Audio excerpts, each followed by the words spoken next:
He had $40 million in the bank and ate dinner alone every single night. His children called him Dad, but only after they found out about the money.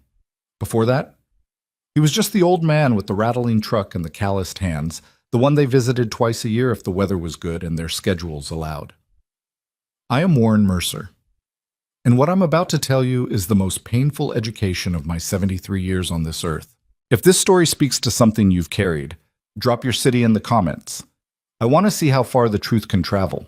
There's a particular kind of quiet that settles into a house when the people who once filled it have gone. Not peaceful quiet.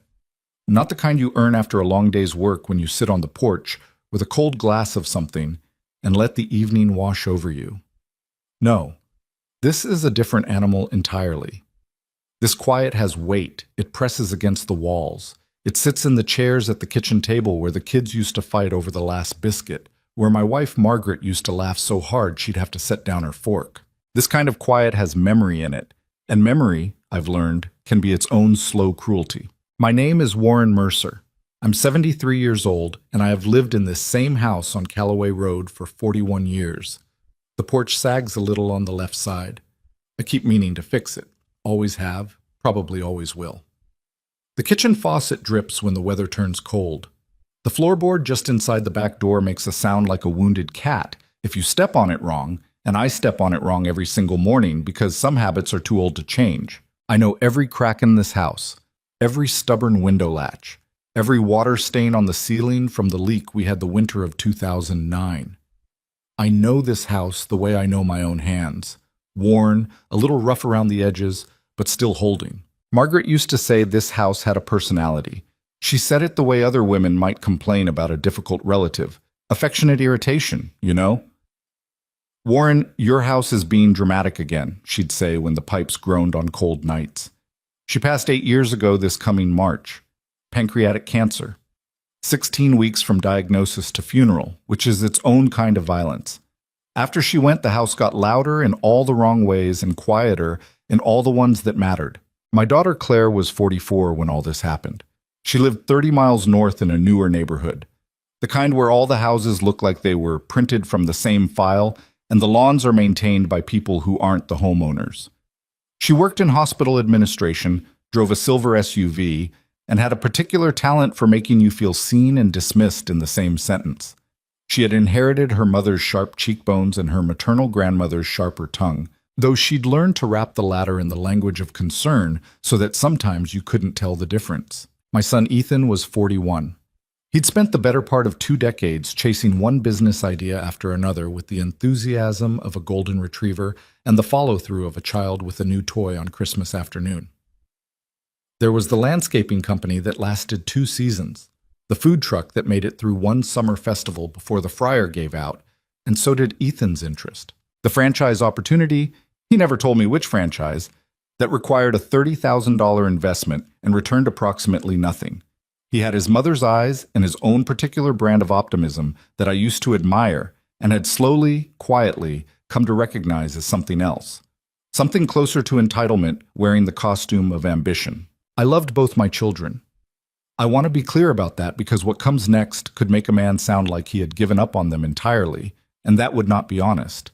You don't stop loving your children. That's not a switch with an off position. But love is one thing, and clarity is another. And for too long, I had let love do the scene for me. And love, it turns out, is not always a reliable witness. They called on holidays. They showed up for Thanksgiving most years. Christmas every other one, depending on whose in-laws were making demands. They sent cards on my birthday.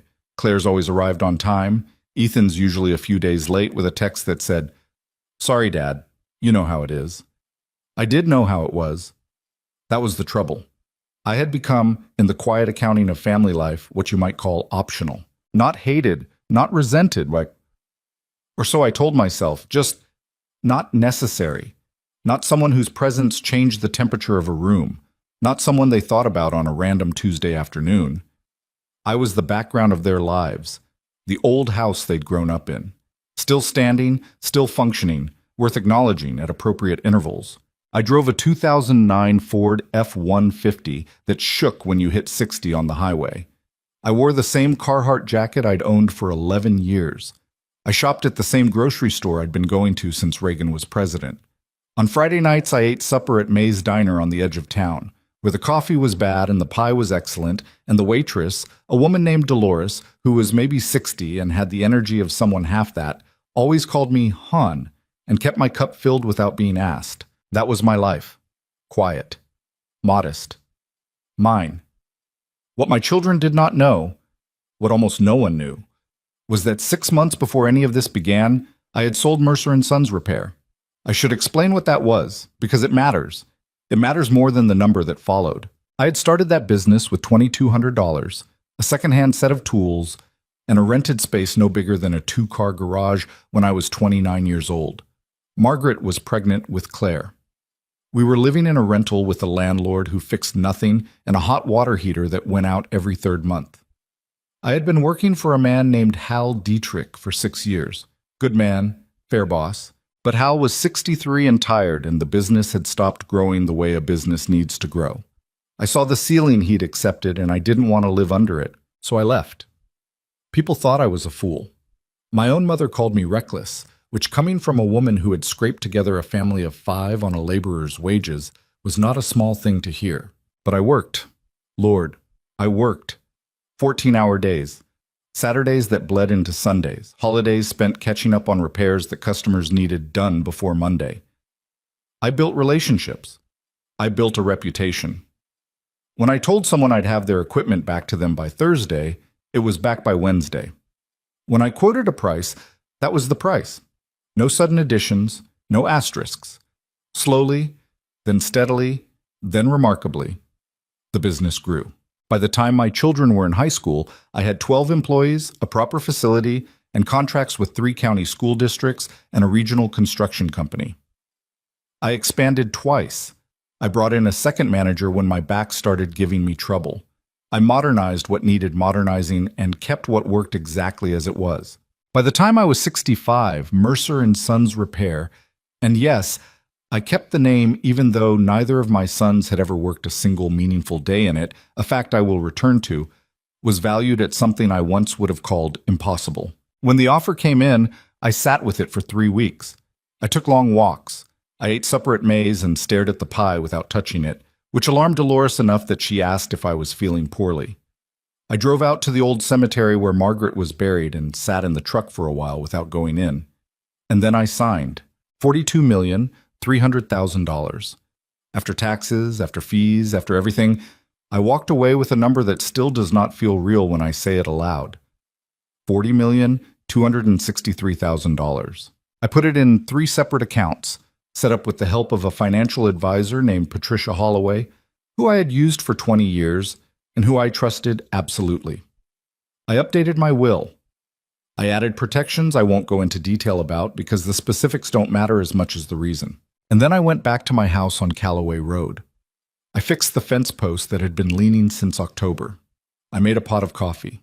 I sat on my sagging porch in my old jacket, and I watched the sun go down over the same tree line it had been going down over for 4 decades. Nobody called, not because they knew and didn't care, because they didn't know. And I had decided, in those 3 weeks of walking and sitting and staring at untouched pie, that I needed to find out what happened when they didn't know. I need you to understand something before I go further. This was not a test in the way a cruel person constructs a test. I was not sitting in my house rubbing my hands together and waiting to punish people for failing. I was not some bitter old man engineering a trap. I had spent years telling myself that my children were busy, that life was complicated, that the distance was circumstantial and not fundamental. I had been making excuses for them the way parents do, the way love requires you to, sometimes. But something had shifted in me during those 3 weeks. Sitting with $40 million that nobody knew about, eating supper alone, driving my rattling truck past the business that no longer had my name on the sign out front, I had arrived at a question I could no longer pretend I hadn't been asking for a long time. Did my children actually see me? Not the money, not the business, not what I could provide. Me. Warren Mercer. The man who got up at 5:30 every morning because he'd never been able to sleep past it. The man who kept a worn copy of John Steinbeck's East of Eden on the nightstand that he'd read 4 times. The man who could still name every player in the 1982 World Series lineup and would talk about that Cardinals team with anyone willing to listen. The man who had loved their mother so completely that 8 years after losing her, there were still moments in grocery stores triggered by nothing, a smell, a song, nothing at all, where grief would hit him with the force of something physical. Did they see that man? Or had I, somewhere along the years, become simply a function, a father-shaped object that existed to be called on and visited and tolerated? I didn't know. And not knowing had become quietly unbearable. So I kept the secret.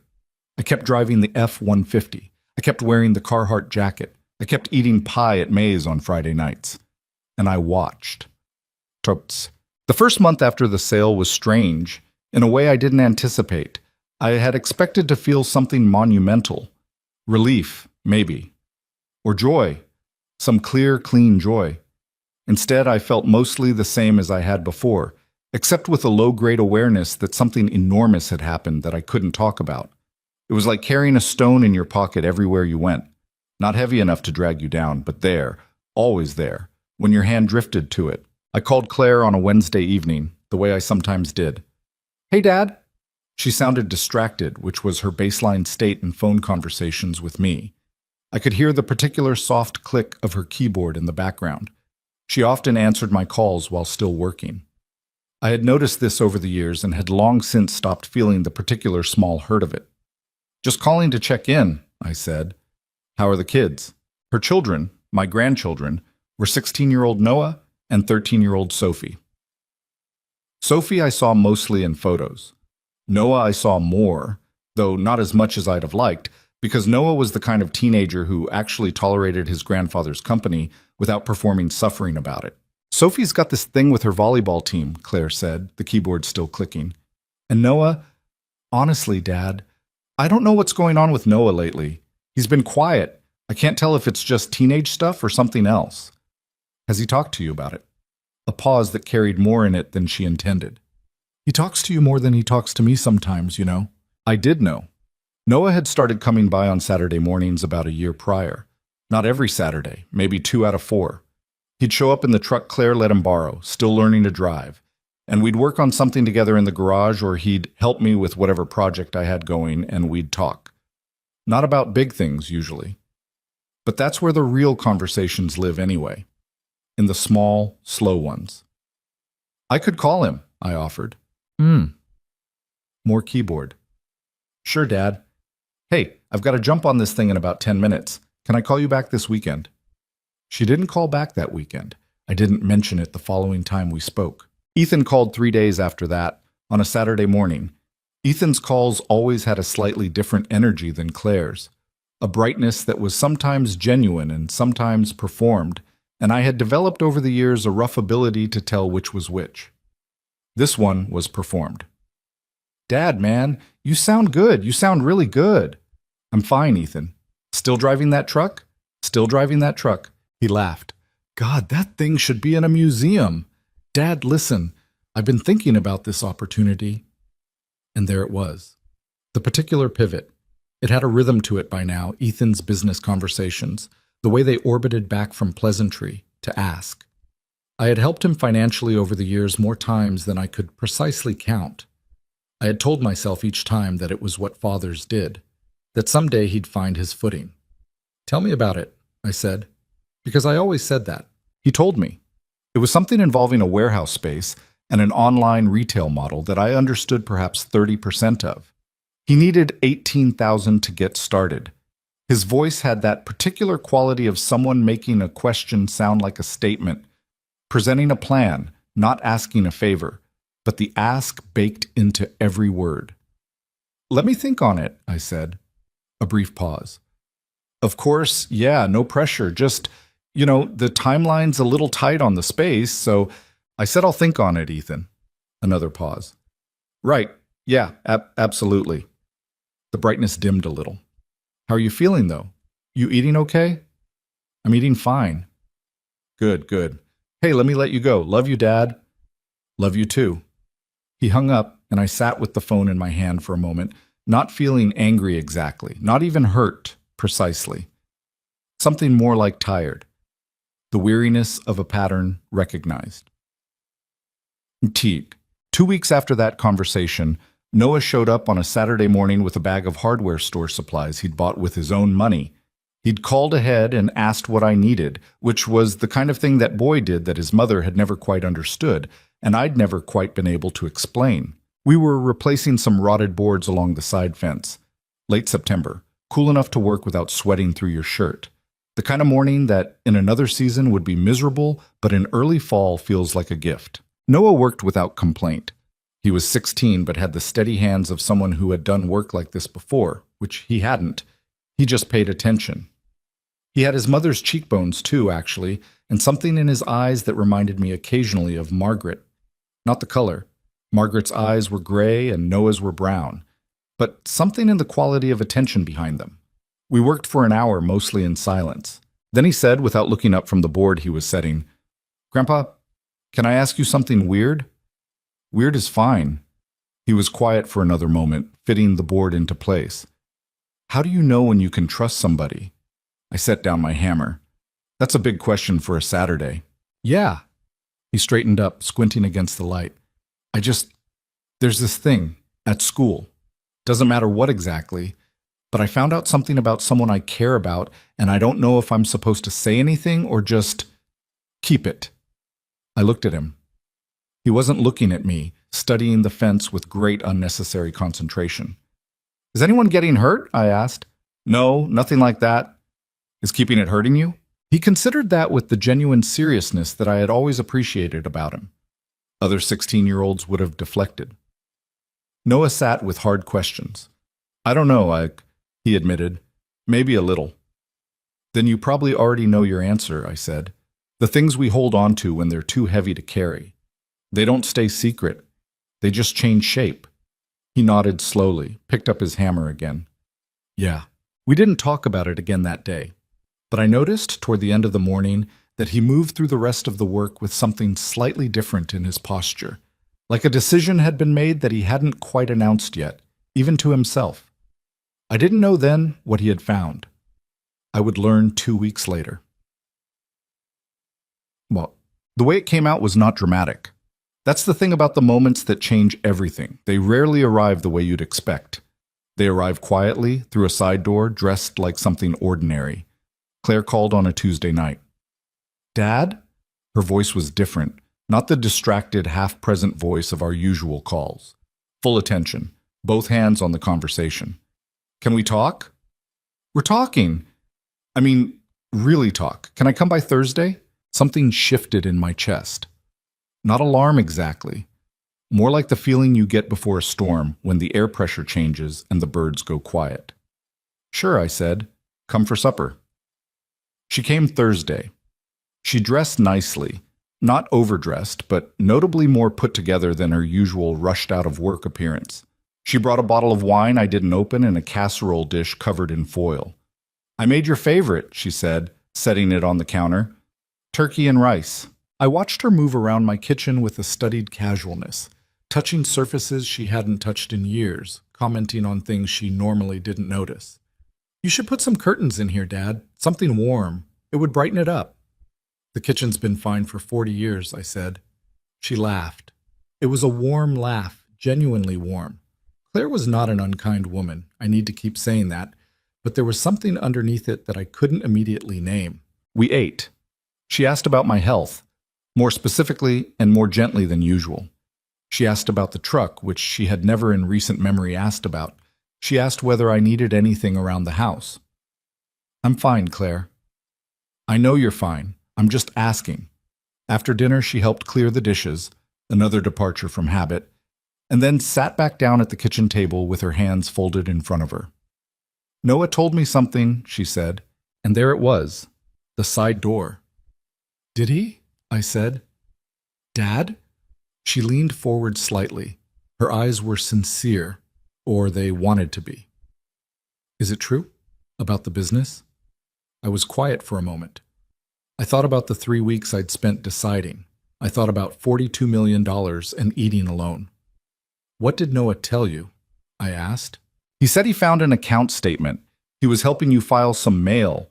You asked him to help organize some stuff last month, remember? She paused. He said the number he saw had a lot of zeros. I remembered. I had asked Noah to help me sort through a pile of accumulated mail, mostly catalogs and statements I'd let stack up. I had not thought about that particular account statement being in the pile. My own carelessness. Or maybe, and this occurred to me later, sitting on the porch after Claire had gone, maybe not carelessness at all. Maybe some part of me had been tired of the weight of the stone in the pocket. And he told you, I said. Claire's expression did something complicated. He came to me because he was worried. He said you were living like nothing had changed, and he didn't understand why, and he was scared he thought maybe you didn't know what you were worth, or that someone had taken advantage of you somehow. That last part, I want to sit with that for a moment, because it matters. Noah had not told his mother I found out Grandpa's rich. He had told her because he was afraid I was being cheated or confused. He was 16 years old, and his first instinct was protection, not opportunity. I did not let Claire see what that did to me. I sold the business, I said. 6 months ago. I'm fine. The money is where it's supposed to be. She stared at me. Dad, do you know how much? I know what I sold it for, Claire.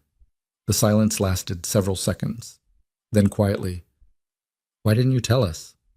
I looked at my daughter, my 44-year-old daughter who had driven 30 miles on a Tuesday night and brought my favorite casserole and noticed the kitchen curtains. And I thought about all the Tuesday nights she hadn't called, all the weekends she hadn't come, all the ways I had been the old truck and the worn jacket and the twice-yearly visit. I needed some time, I said, which was true and also incomplete. She reached across the table and put her hand over mine. Her eyes were shiny. Dad, you should have told us. You shouldn't have been carrying this alone. And it was genuine, I think. In that moment, I believe the emotion was genuine, but I had been carrying myself alone for years before the money. And in all that time, she had not noticed the weight. I did not say that. I squeezed her hand. I let her believe we had crossed something together. I watched the door after she left, standing in the kitchen with the casserole dish still on the counter, and I felt something I couldn't quite name settle into me like sediment in still water. Something was beginning. I did not yet know exactly what, but the quiet of the house had changed, and not for the better. It started slowly, like a faucet you don't realize is running until the water reaches your ankles. By the second week after Claire's visit, she had called 4 times. 4 times in 14 days, more than the previous 4 months combined. The calls were warm, inquiring. She asked about my back, which had been giving me trouble since my late 50s. She asked whether I was sleeping. She mentioned almost offhandedly that her SUV payment was killing her, and that the kids' school expenses had gone up, and that the neighborhood HOA had assessed something she hadn't budgeted for. She never asked outright. Claire was too careful for that. She just placed these facts in the conversation like furniture rearranged in a room, waiting to see if I'd move around them or trip over them. Ethan called from a different direction, with less subtlety. He called the Saturday after Claire's visit. The brightness in his voice was turned up several notches past its previous level, so bright it had become its own kind of pressure, like standing too close to a lamp. Dad, I heard you had some news. Direct. Ethan always pivoted to direct eventually, whatever detour he took to get there. Claire told you. She didn't have to. I could hear it in her voice when she called me. A brief laugh. Dad, why didn't you tell us? This is incredible. You should be celebrating. I don't need much occasion to celebrate, I said. Come on, 40 million, Dad, that's... He caught himself, recalibrated. I'm just saying you should let us be there for you. You've been doing everything alone since Mom. That's too much for one person. Let us be there for you. I turned that phrase over in my mind. It was not an unloving thing to say, but I noticed it described a future, not a past. It said nothing about the years they hadn't been there.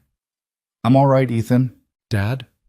His voice shifted, quieter, something that sounded like vulnerability, and might have been. I know things between us haven't always been. I know I've asked you for help before, more than once. And I know that, look, I'm going to do better. I want to do better. I just want us to actually have a relationship, you know? A real one. I said nothing for a moment. The business opportunity I mentioned, he continued. Forget that. Forget I said it. I just want to come see you. Is that okay? Can I come up this weekend? Sure, I said. Come for supper. He came Saturday. He brought his girlfriend, a woman named Renee, who I'd met twice before and who seemed perfectly pleasant and slightly bewildered to be there. He also brought a case of beer I didn't ask for, and a story about why the previous business ventures hadn't worked out that was structured, I noticed, as a preamble rather than a conclusion. We ate. We talked. At some point in the evening, he brought out his phone and showed me a website for the new venture: warehouse, online retail, regional distribution, and the business plan that had apparently materialized since our phone call into something considerably more detailed. I'm not asking for anything, he said carefully, setting the phone face up on the table between us. I just wanted to show you what I've been building. The plan required an investment of $65,000. You said the other week it was 18, I said. He didn't blink. I've refined the model, scaled it up a little. The numbers are better at this level, actually. He pulled the phone back. But honestly, Dad, forget the money side. That's not why I came. Renee looked at the casserole dish. I looked at my son. I said nothing. Here's what the next 6 weeks looked like. Claire came by 3 Sundays in a row. She brought groceries, which I didn't need but didn't refuse. She brought Sophie once, which was actually lovely. Sophie was 13 and loud and smelled of some perfume that was probably too old for her, and she sat at my kitchen table and showed me videos on her phone with the complete assumption that I would find them as funny as she did, which I mostly did. That visit felt real. But then Claire would stay after Sophie went to sit in the truck, and the conversation would find its way, as conversations had begun to do, toward a particular neighborhood. She mentioned, measured, and careful, that she'd been looking at private school options for Sophie and they were expensive. She mentioned that her mortgage rate had adjusted. She mentioned, delicately, the way you mentioned something you've been building too, that she had always imagined perhaps, someday, being able to help with a down payment on a slightly larger house, something with better school districts. I gave her $12,000. She cried a little. She hugged me harder than she had in years. 3 weeks later, she mentioned something else. I gave Ethan $20,000 toward the business. He shook my hand with both of his, which he hadn't done since he graduated college. I want to be honest with you about something. I knew what I was doing. I wasn't confused. I wasn't naive. This is harder to say, I was hoping. I was 63 years old. No, I was 73 years old, and I had spent the better part of a decade being invisible to these people I loved. And now they were calling, they were coming, they were looking at me with warmth and intention, and even if some part of me understood the calculus behind it, another part, the part that was still someone's father, that still remembered teaching them to ride bikes and sitting up through childhood fevers and standing in a church next to Margaret watching them marry people I barely knew. That part needed to believe there was something real underneath the transaction. So I gave them the money, and I watched the warmth it purchased, and I held the two things in my hands simultaneously, the knowledge and the hope, and tried to find a way to live in the space between them.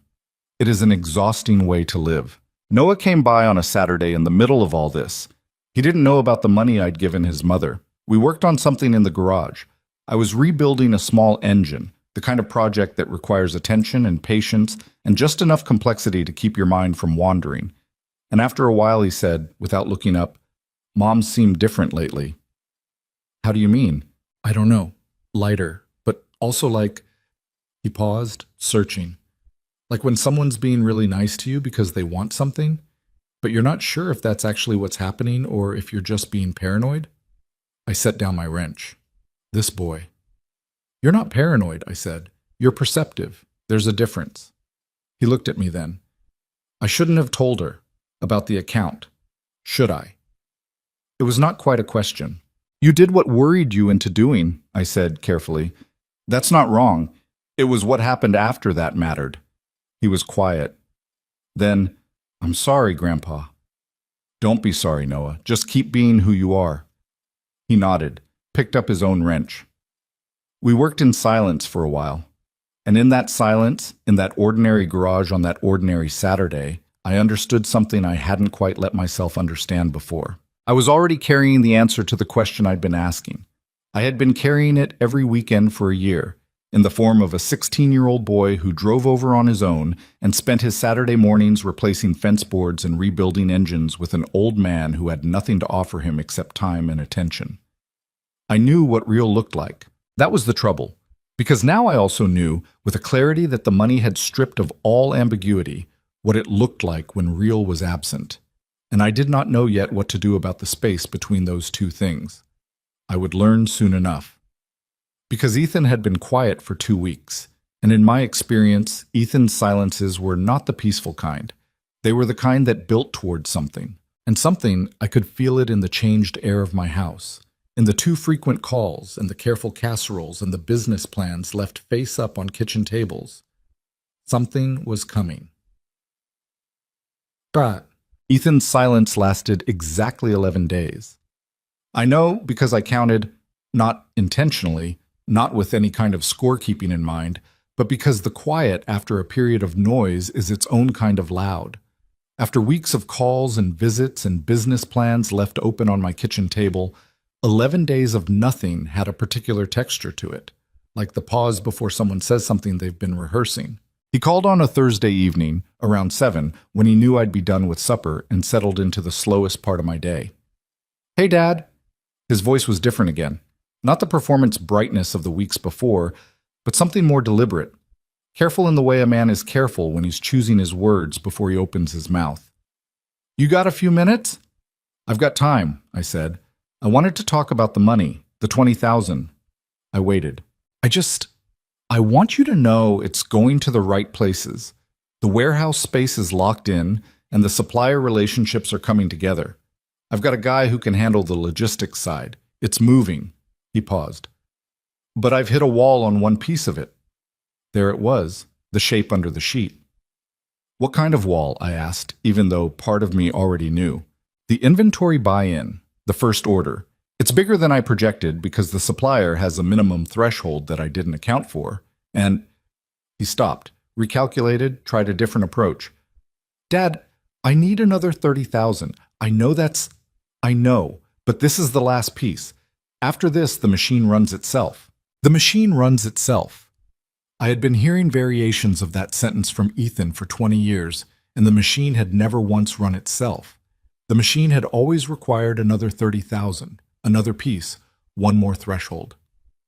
"Ethan," I said slowly, "I gave you 20,000 5 weeks ago." "I know. You said that was the investment."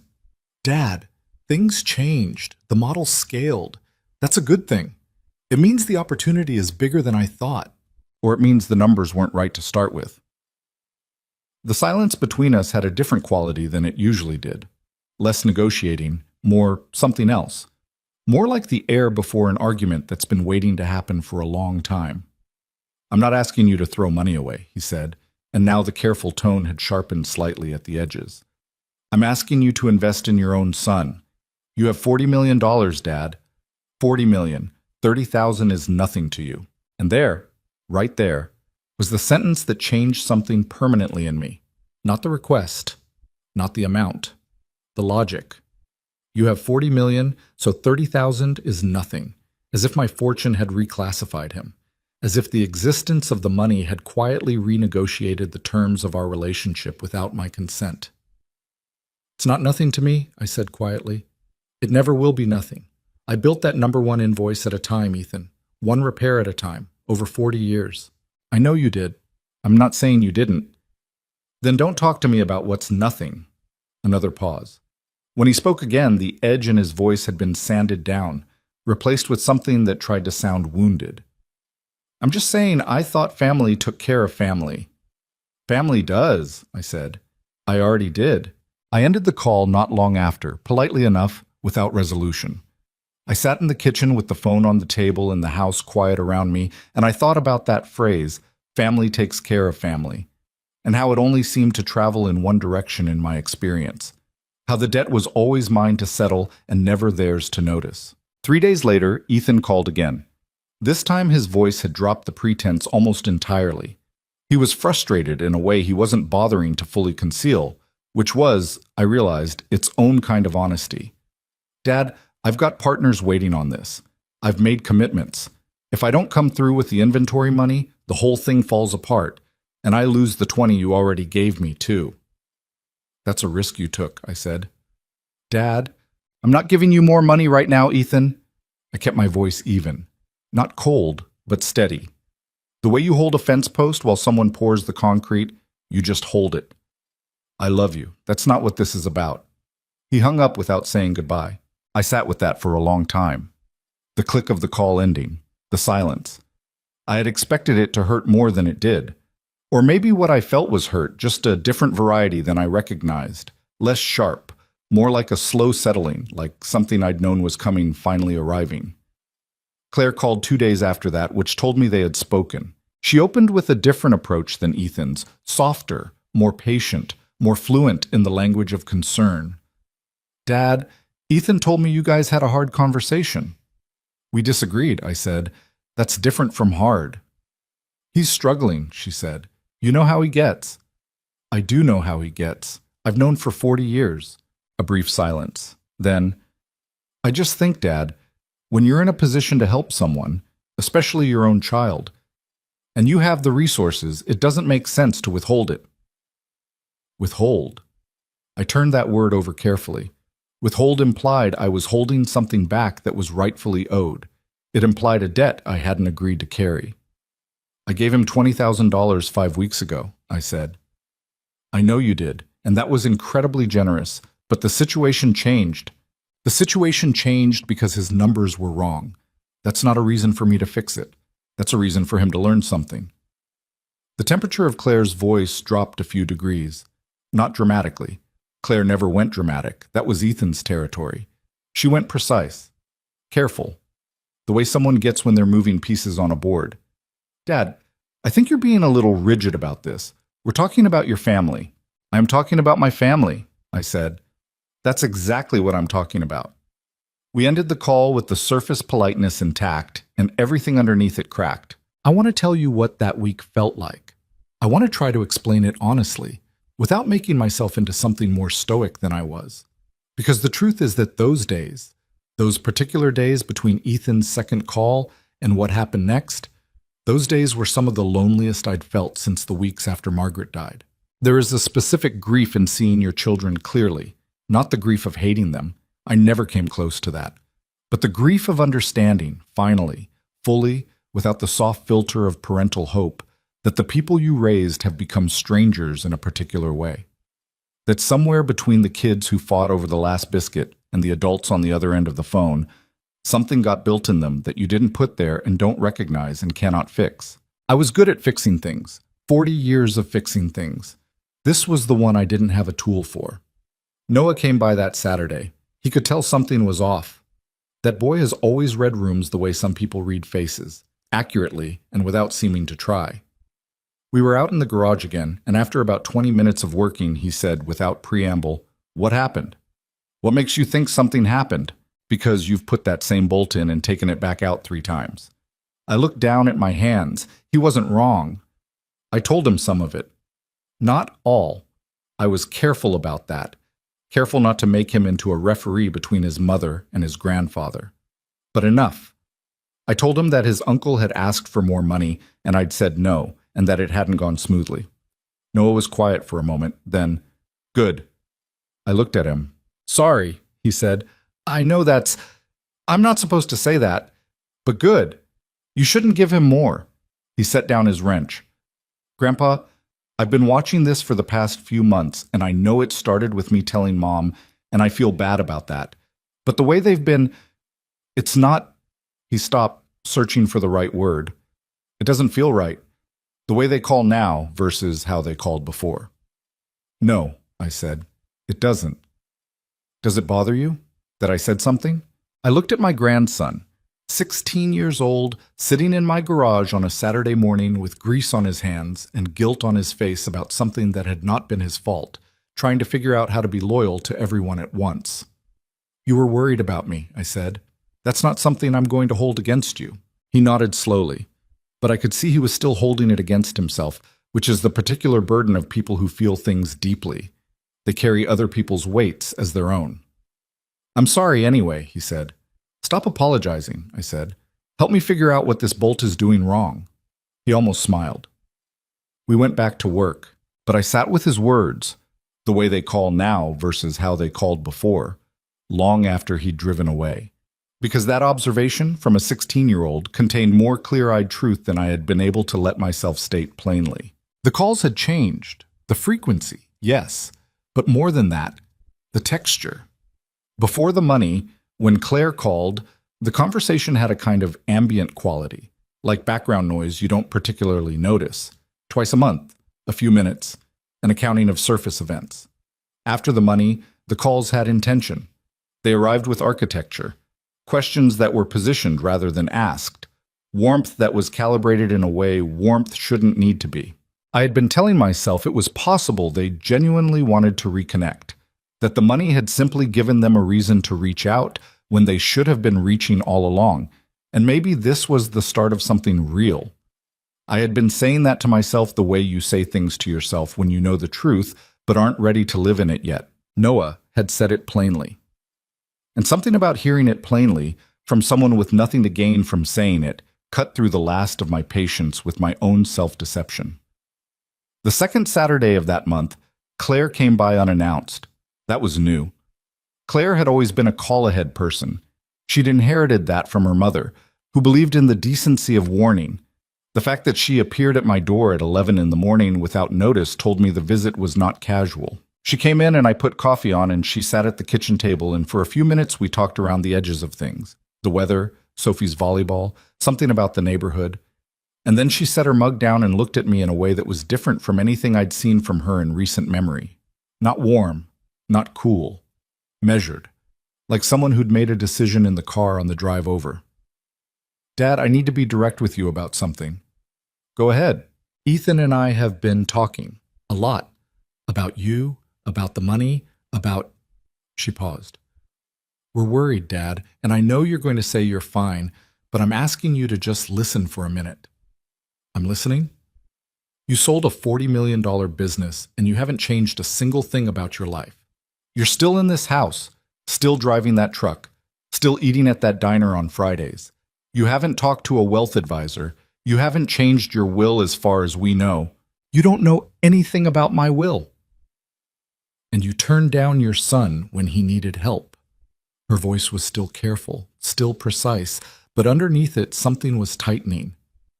Dad, we're your children. We're the people who are supposed to be looking out for you.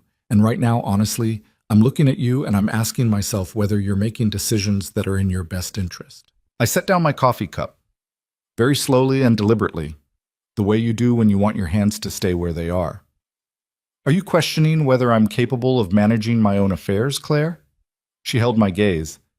I'm asking if you have the support you need to do it well. That's not what you said. A beat. I'm saying we're concerned. You're concerned, Kiki, I repeated. And I let the words sit there between us. You and Ethan, both concerned.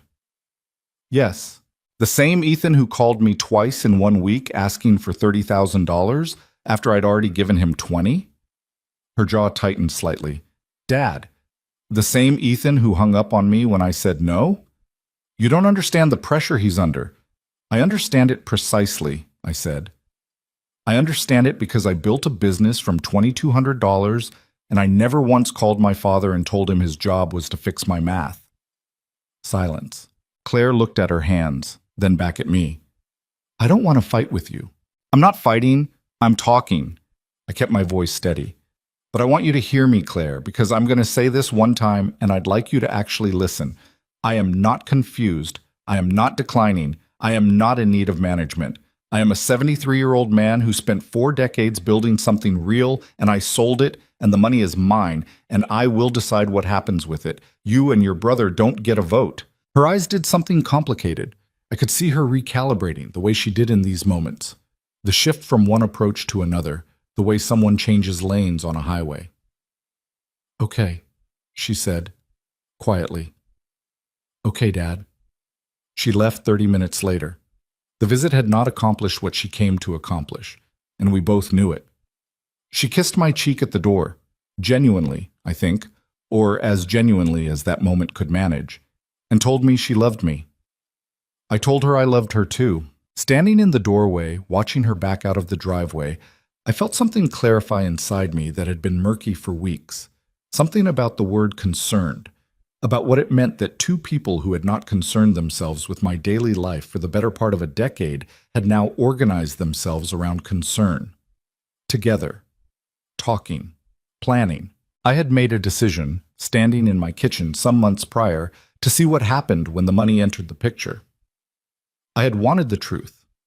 I was getting it, and the truth I was learning had a particular taste, not bitter exactly, more like something you recognize from a long time ago, something you'd half forgotten, surfacing with the kind of clarity that you can't unfeel once you've felt it. They did not see Warren Mercer. They saw $40 million walking around in an old man's clothing, sleeping in an old house, driving an old truck. They saw a resource with a name. I had been afraid of that answer for longer than I'd been asking the question, and now that I had it, I had to decide what to do with it. Because the grief of knowing is one thing, but what comes after the knowing, that's the part that tests what you're actually made of. I was about to find out what I was made of, not by my choice and not on my timeline, because 3 days after Claire's visit, a manila envelope arrived in my mailbox with a return address I didn't recognize, a law office out of the county seat, 2 towns over. I stood at the mailbox in my driveway in the cool morning air, and I held the envelope, and I knew, in the way you know things before you know them, in the bone-deep way that bypasses all the explaining your mind wants to do, I knew that what was inside had been put in motion by my children. I went inside and sat at the kitchen table, and I opened it. I read it twice. Then I set it face down on the table and looked out the window at the tree line for a long while. The document was a petition, filed in the county probate court, seeking a guardianship hearing, citing, in the careful language of legal filings, concerns about my mental capacity, my ability to manage my financial affairs, my recent decisions, including, specifically, my refusal to assist my son in a time of financial need, as evidence of possible cognitive impairment. My children were taking me to court. They were going to stand in front of a judge and argue that their father, the man who had built a $40 million business from a rented garage and a box of secondhand tools, was no longer fit to decide what happened with his own money. I sat with that for a long time. And then, with hands that were steadier than I expected them to be, I picked up the phone and called Samuel Reed. Samuel Reed picked up on the second ring. That was Sam, 71 years old, 38 years practicing law in this county, and he still answered his own phone. He had an assistant named Brenda who handled most things, but Sam believed that the phone was a personal instrument and that letting machines answer it was a kind of social cowardice he'd never made peace with. Margaret had loved that about him. She'd said it was the most honest thing about a man who made his living parsing language, Warren.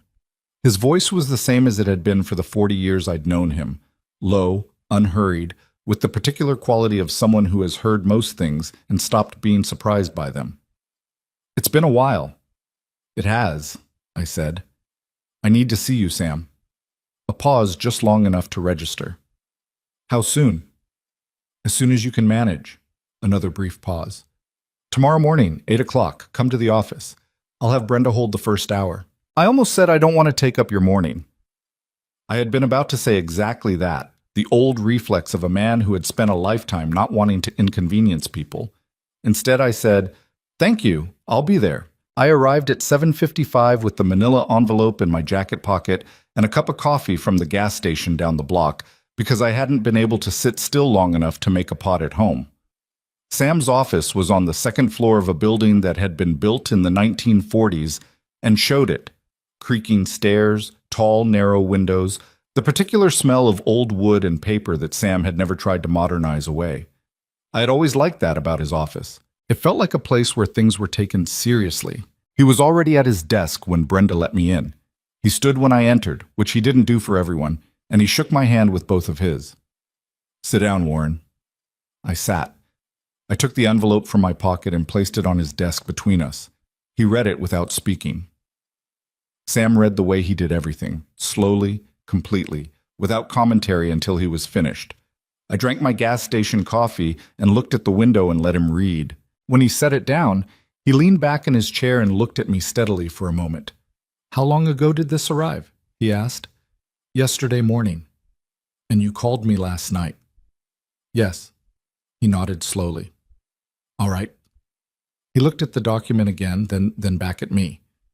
Warren, I need to ask you some questions, and I need you to answer them straight, the way you'd answer them to a judge, not the way you'd answer them to protect your children's feelings. Can you do that? I've been answering straight my whole life, I said. That hasn't changed. The corner of his mouth moved. Fair enough. First question. Is there any basis, any at all, for the claims in this petition? Any cognitive issues? Any medical concerns? Anything a doctor has flagged? No. You're sure? Sam, I had a full physical 8 months ago. My doctor is a woman named Ellen Marsh. She will tell you I am in better health than most men my age have any right to be. Good. Second question.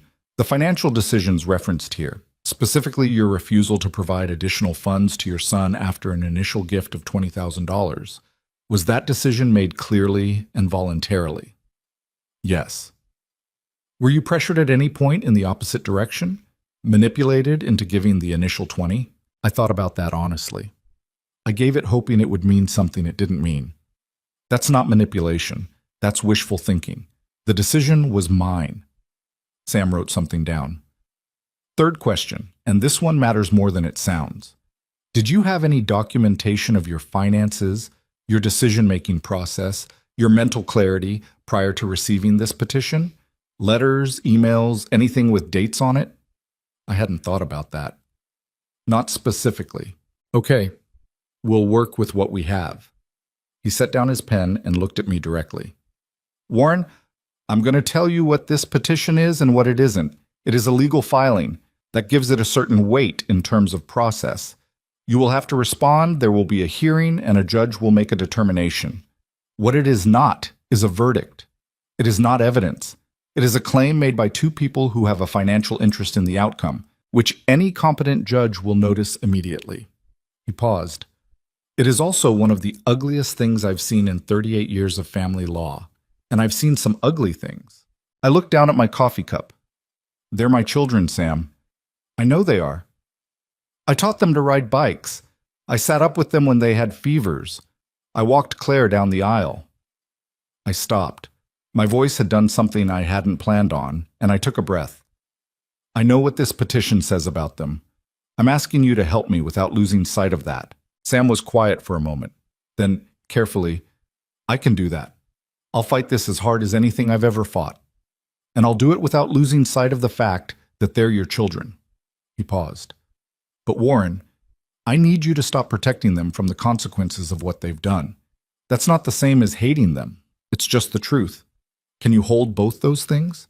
I thought of what I'd said to Noah about holding two things simultaneously, the knowledge and the hope. I had been living in that space for months. I can hold both things, I said. I've been doing it longer than I realized. Sam picked up his pen again. Then let's get to work. The next 3 weeks were unlike anything I had experienced in my life, and I've had some hard seasons. Sam was thorough in the way only someone who truly loves the law can be thorough, not obsessively, not anxiously, but with a kind of deep professional pleasure in the architecture of a proper defense. He requested my medical records from Dr. Marsh, who provided them without hesitation and added a personal note to Sam that I was never supposed to see, but that Brenda accidentally included in a folder she handed me. 3 lines, written in the direct language of a physician who had opinions. Mr. Mercer is one of the clearest thinking patients I see. This petition is an embarrassment to its filers. I read it twice. I folded it and put it in my jacket pocket and carried it there through the rest of the process. Sam also brought in a forensic financial analyst named Douglas Frey, a dry, compact man in his 50s who wore the same style of reading glasses my father had worn and who went through my financial history with the unhurried precision of someone for whom numbers were not abstract but biographical. He wanted to understand not just what I had, but how I had built it, and every decision I had made in the management of it. I sat with him for 6 hours across 2 sessions and answered every question he had. At the end of the second session, he looked at me over those glasses and said, Mr. Mercer, in 40 years, the only mistake I can find in your financial decision-making is that you gave your son $20,000 you didn't have to give. That wasn't a financial mistake, I said. That was a father mistake. He considered that. Fair distinction, he said, and wrote something down. I did not tell Noah what was happening, not at first. He was 16 and he was still carrying guilt about his role in this, and the last thing I wanted was to add the weight of a court proceeding to what he was already holding.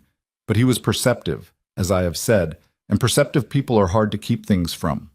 He showed up on the second Saturday after I'd spoken to Sam, and within 20 minutes of working in the garage, he said, "Something's really wrong. What is it?" I wiped my hands on a rag. I looked at him. He looked back at me with Margaret's quality of attention, the kind that doesn't flinch from what it sees. And I made a decision. "Sit down," I said. I told him. Not everything, but the shape of it. His parents had filed a legal petition claiming I was not mentally capable of managing my own affairs. There would be a hearing. Sam was handling it. Noah sat very still through all of this. That was how I knew he was processing something serious. He went still the way still water goes still, everything happening underneath the surface. When I finished, he said, "Because you didn't give Uncle Ethan more money." That's what it comes down to, yes. They're trying to take control of your money. They're trying to establish that they should have oversight of my decisions, which amounts to the same thing. He was quiet for a long moment. My mom did this too. Her name is on the petition. He absorbed that. I could see the particular pain of it move through him. Not dramatic, not theatrical, just quiet and real, the way certain kinds of hurt arrive. "I'm going to testify," he said. "Noah, I'll tell the judge what I saw, how they were before the money and how they were after. I'll tell them about the calls and the visits and the business plans on the table. I'm a witness." He looked at me steadily. "Grandpa, I'm a witness to what happened. You can't tell me not to say something." I thought about that, about what it would cost him to sit in a courtroom and speak against his own mother, about the years of family dinners and holidays that would sit on the other side of that choice, potentially changed beyond recovery. "That's a hard thing to do," I said. "I know. You'd be testifying against your mother." "I'd be testifying for my grandfather." He held my gaze. "I know the difference." I told Sam about Noah. Sam was quiet for a moment, then said, "If he's willing and he's credible, he's valuable. He has no financial stake in the outcome. He's a minor who's been consistently present in your life. His testimony about the pattern of behavior, the before and after, that's exactly the kind of thing a judge pays attention to." He paused. "But Warren, make sure he understands what he's walking into. Once he's on record, there's no taking it back." "He understands," I said. And I believed it. Noah was the kind of person who understood what he was committing to before he committed. He had his mother's precision and none of her self-interest, which was both a gift and its own particular kind of loneliness in a family that ran the way ours did. The hearing was set for a Tuesday morning in November, in a courtroom on the third floor of the county courthouse. I had driven past that building for 40 years without ever imagining I would sit inside it to defend my own mind against the people I had raised. I wore my good jacket, not the Carhartt, but the gray wool one I'd bought for Margaret's cousin's wedding 12 years prior and worn maybe 4 times since. I drove the F-150 because I was not going to change a single thing about myself to perform reasonableness for a courtroom. I arrived with Sam and Douglas Frey and a folder of documentation that represented 4 decades of clear, careful, consistent financial stewardship. Claire and Ethan were already seated when I walked in. I had not seen either of them since Claire's last visit to my house, the one where she had asked in her careful way whether I had the support I needed. Ethan. I hadn't seen in longer.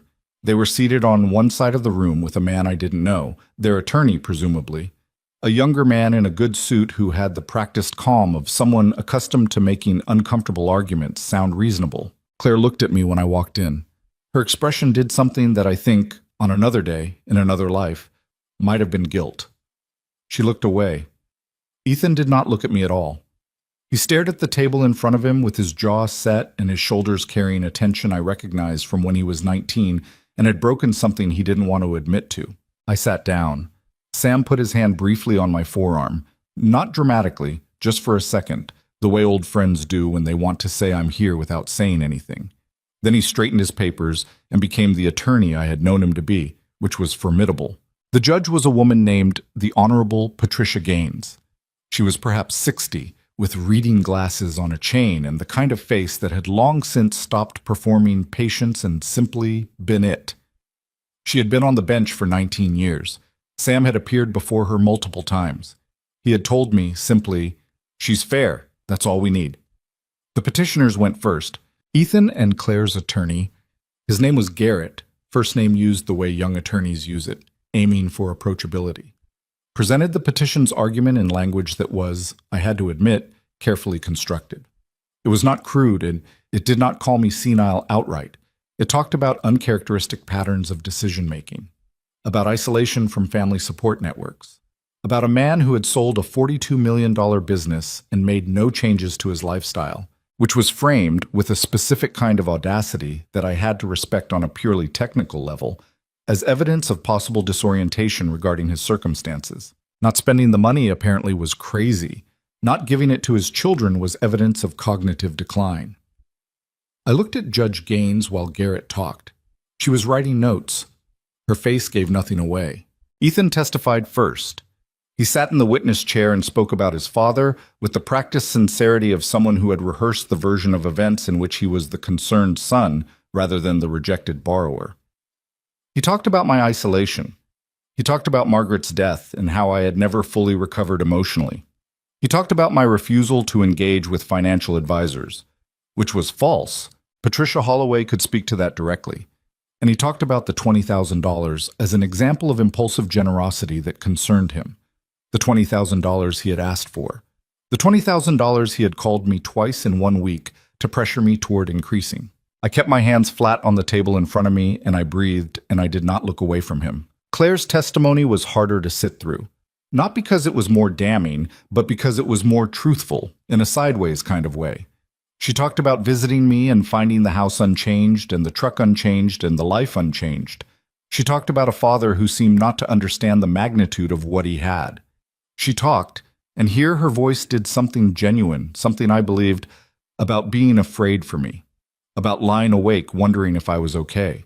What she did not talk about was what she had done with that fear, whether it had looked anything like calling on a regular Tuesday in the years before the money, whether it had looked like showing up without a casserole dish and a carefully positioned request. Sam had a particular way of cross-examining witnesses that I had seen described once by an opposing attorney years ago as surgical without the courtesy of anesthesia. He let Claire finish. He let the silence settle. Then he asked her, quietly and without hostility, "Mrs. Claire, in the 12 months before you learned of your father's financial situation, how many times did you visit his home?" She paused. I'd have to think about that." "Take your time." A longer pause. "Maybe 3 or 4 times. And in the 3 months after you learned?" She looked at her hands. "More than that." "Approximately how many more?" "I don't know, several." "Several," Sam repeated, not with sarcasm, just with the particular weight a word gains when it's allowed to stand alone. He moved on without pressing it. He didn't need to press it.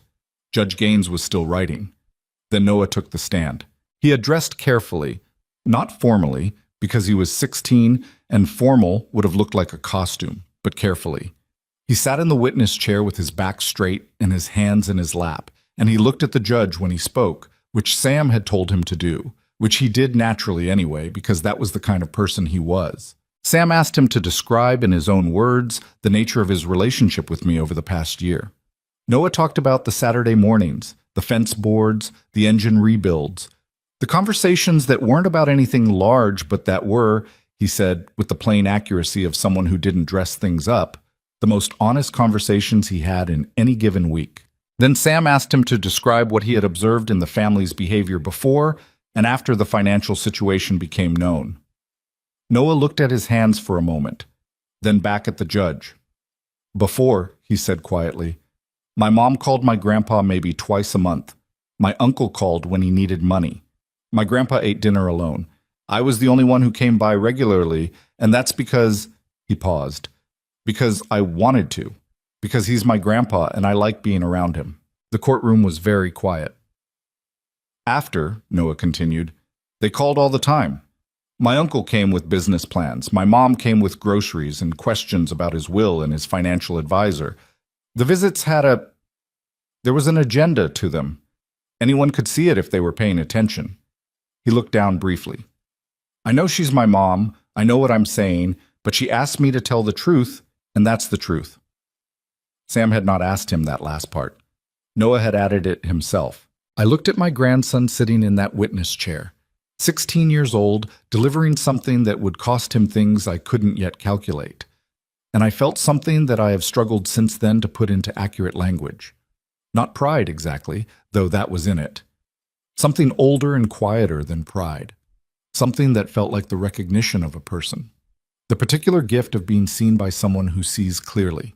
When it was my turn, I walked to that witness chair and I sat down, and I was aware of Ethan on my left and Claire on my right, and Sam in front of me and Judge Gaines above me, and I was aware of the jacket that had been to one wedding and now to this. And I thought about 40 years of building something. About $2,200 in a rented space and a wife who laughed so hard she had to put down her fork. About 11 employees and school district contracts and a fence post that still leaned in the October wind. About a 16-year-old boy who showed up on Saturday mornings with his own hardware store supplies. Sam asked me to describe my state of mind and my decision-making process in the months since the sale of the business. I told the truth. All of it. I told the judge that I had kept the sale secret intentionally because I needed to know something. That what I found out had been painful but clarifying.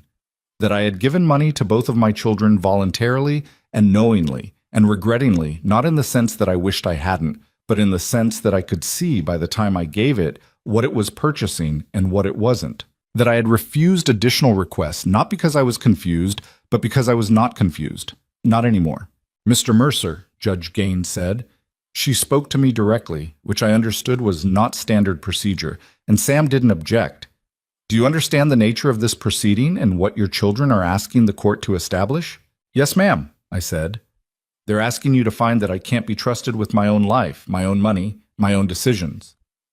I looked at her steadily. I built a $42 million business one invoice at a time. I raised 2 children. I buried my wife. I have made some mistakes in my 73 years, and this... I paused. This refusal to give more money to a man who already spent what I gave him, and to a daughter who had not called me on a random Tuesday in 4 years before she found out I was worth something. This is not one of those mistakes. The courtroom was quiet enough that I could hear the old building settle. Judge Gaines wrote something. She looked at me for a long moment, and in her expression, carefully neutral, professionally contained, I thought I detected something, not sympathy, something more useful. Recognition. She recessed for deliberation. I sat in the hallway outside the courtroom with Sam on one side and Noah on the other.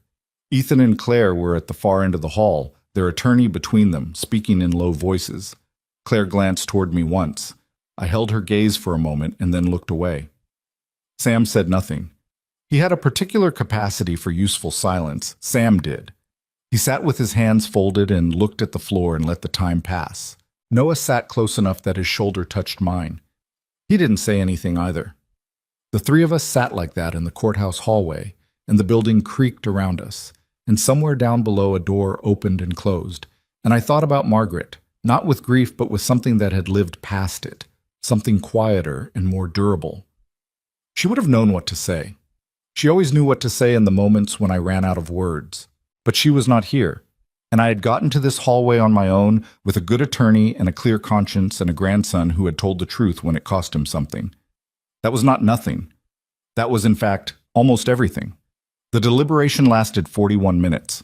When we returned to the courtroom, I sat and I breathed, and I kept my hands flat on the table. Judge Gaines settled herself, adjusted her glasses, and looked out at all of us with the particular authority of someone who has earned the right to end things. I have reviewed the petition and all submitted evidence, she said. I have heard testimony from the petitioners, from a financial expert, and from 2 additional witnesses. She paused briefly.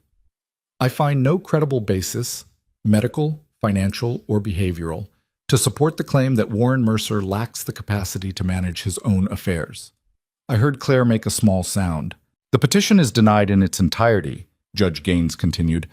Mr. Mercer retains full legal authority over his person and his estate without restriction or oversight, and this court finds no grounds for any further proceedings on this matter. She looked up from her papers, and for one brief moment her professional containment slipped just slightly. "Mr. Mercer, you are free to go home." Sam exhaled quietly beside me, a small, controlled sound, his version of a celebration. Noah pressed his shoulder harder against mine. I looked at my hands on the table, my worn, calloused 73-year-old hands that had built things and fixed things and held a woman I loved for 39 years and signed papers that changed a number in a bank account and now sat in a courthouse on a Tuesday in November, steady and present and entirely mine. I did not look at Claire and Ethan, not because I was punishing them, but because the thing I needed from that moment was not the sight of their faces. The thing I needed I already had been sitting next to it in the hallway for 41 minutes. I stood. I picked up my jacket. I walked out of that courtroom on my own 2 feet, the same way I had walked into every room for 73 years. The F-150 was parked 2 blocks from the courthouse. The November air was cold and clean. I stood beside the truck for a moment before getting in, looking up at the sky, which was gray and overcast and entirely ordinary and exactly what it needed to be. Then I got in. I started the engine. The familiar rattle settled in around me like something earned. I drove home. The drive home from the courthouse took 23 minutes. I know because I watched the clock on the dashboard the whole way, not anxiously, not counting down to anything, but in the particular way you pay attention to ordinary things after something extraordinary has happened. The numbers changed. The familiar roads passed. The rattle of the truck settled into its usual rhythm beneath me. 23 minutes of the world being exactly what it always was, while I sat inside a ruling that had changed something permanently. I pulled into the driveway on Callaway Road and sat in the truck for a while before going inside. The house looked the same as it always did. The porch still sagged on the left. The oak tree in the front yard had dropped most of its leaves, and they were piled against the fence in the way leaves pile when nobody's raked them yet. The curtains in the front window, the ones Claire had suggested I replace, were the same curtains Margaret had hung 22 years ago. Faded now, the pattern almost gone, but still there. Still doing what curtains are supposed to do. I went inside and stood in the kitchen and put the kettle on and sat down at the table while I waited for it to boil. The house was quiet, the same quiet it had always been. But it felt different to sit in it now, not lighter exactly, not the relief you'd expect from winning something, more like the particular stillness that comes when a noise you've been living with for so long you stop noticing it finally stops. And in the silence left behind, you realize how loud it had been. The thing about a court ruling in your favor is that it doesn't fix anything. It protects something. Those are different operations. The law had said I was competent, that my decisions were my own, that no one had the right to override them. What the law could not do was reach back into the years before that courtroom and change what had been said in it. Could not undo the petition, could not unfile the documents that had used the word incapacitated in the same sentence as my name, could not give me back the image of Claire looking away when I walked in, of Ethan staring at the table. I had spent 73 years without a particularly romantic view of justice. I had always understood that winning a fight and healing a wound were separate things entirely. The courthouse had handed me the first. The second was mine to figure out alone. The kettle boiled. I made tea I didn't particularly want and sat with it getting cold and tried to take stock of what I actually had. I had the ruling. I had Patricia Holloway at the financial firm who had already, on Sam's recommendation, added additional legal protections to the accounts that would make any future challenge significantly harder to mount. I had Sam, who had called me from his car on the drive back from the courthouse and said only, "You did well in there, Warren. Margaret would have thought so too." I had a house that was mine, a truck that was mine, a life that was mine and that no one could legislate away from me. And I had Noah, who had driven separately and texted me from his car that afternoon. "You okay?" And to whom I had replied, "Better than okay. Thank you." And who had replied back with nothing except a single period, which from Noah was the same as a long speech. What I did not have was my daughter, my son.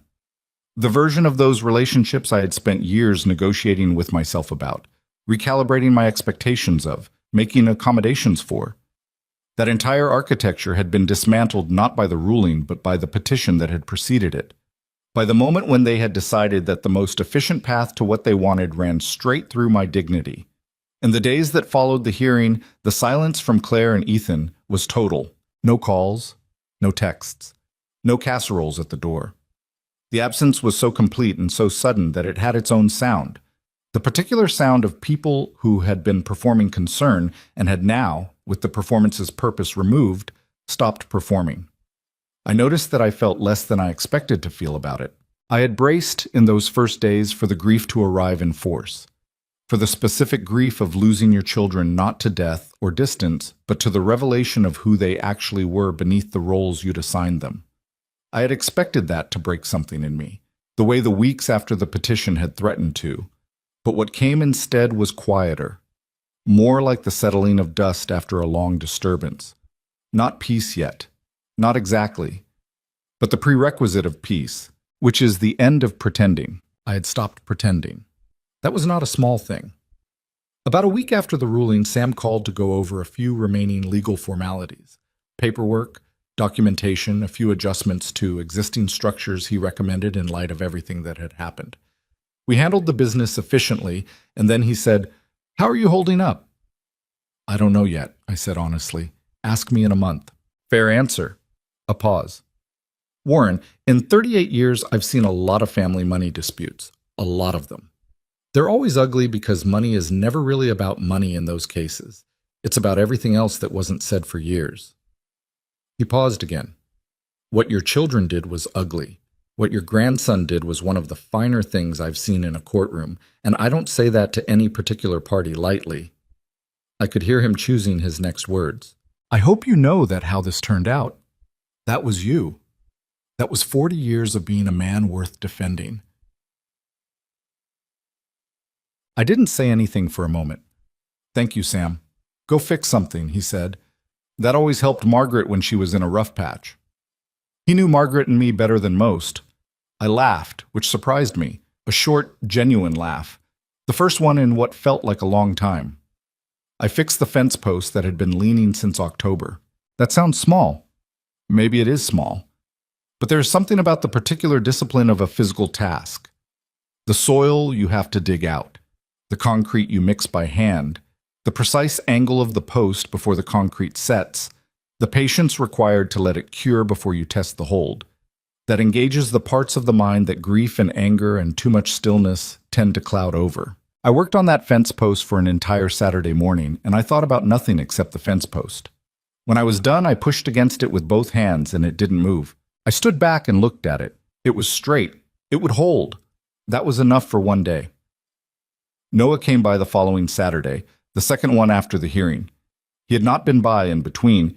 He'd had a school thing, he texted, which I believed, but also I suspected he was giving me space, which was the kind of consideration that most adults didn't manage, and he arrived at naturally. He came in through the back door, stepping over the wounded cat floorboard the way he'd learned to, and found me in the kitchen with my second cup of coffee and the newspaper, which I still got in print because some habits are older than the internet, and I see no reason to abandon them. He sat down across from me and didn't say anything for a minute, just poured himself a glass of water from the tap and sat. "How's school?" I asked. "Fine." A pause. "Mom talked to me." I set down the newspaper. "What did she say?" He turned the glass slowly in his hands. "She was upset about my testimony." His voice was measured in the way it got when he was holding something carefully. "She said I didn't have to do that I chose to hurt her." "What did you say?" "I said I chose to tell the truth." He looked up at me. "She cried. She actually cried, and I don't know. I can't always tell anymore with her whether it's real or it's to make me feel bad. And I hate that I can't tell. I used to always be able to tell." That hit somewhere specific. I looked at my grandson, this kid who was in the middle of something no 16-year-old should have to be in the middle of, and I felt the weight of what my family's behavior had already begun to cost him. Not the hearing, the longer thing. The erosion of his ability to trust his own mother's emotional signals. That was not a small cost.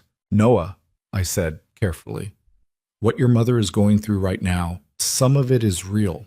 She did lose something. It just wasn't what she thinks she lost." He considered that. "What did she lose?" "The version of events where she was the concerned daughter and not the person who filed the petition." I paused. People grieve their own narratives sometimes. It's real grief. even when the narrative wasn't true. He sat with that for a long moment. Then, do you forgive her? That question. He asked it the way teenagers ask hard questions, directly, without the protective circling that adults learn to put around difficult things. No setup, no softening, just the question, dropped on the table between us. Do you forgive her? I had been thinking about that word since the night after the hearing, when I sat in the kitchen with my cold tea and tried to take stock. Forgiveness is a word that gets used cheaply, I've found. Pressed into service before the work that makes it real has been done. People say I forgive you the way they say I'm fine, as a way of ending a conversation rather than beginning the honesty required for the thing itself. I'm working toward it, I said. That's the honest answer.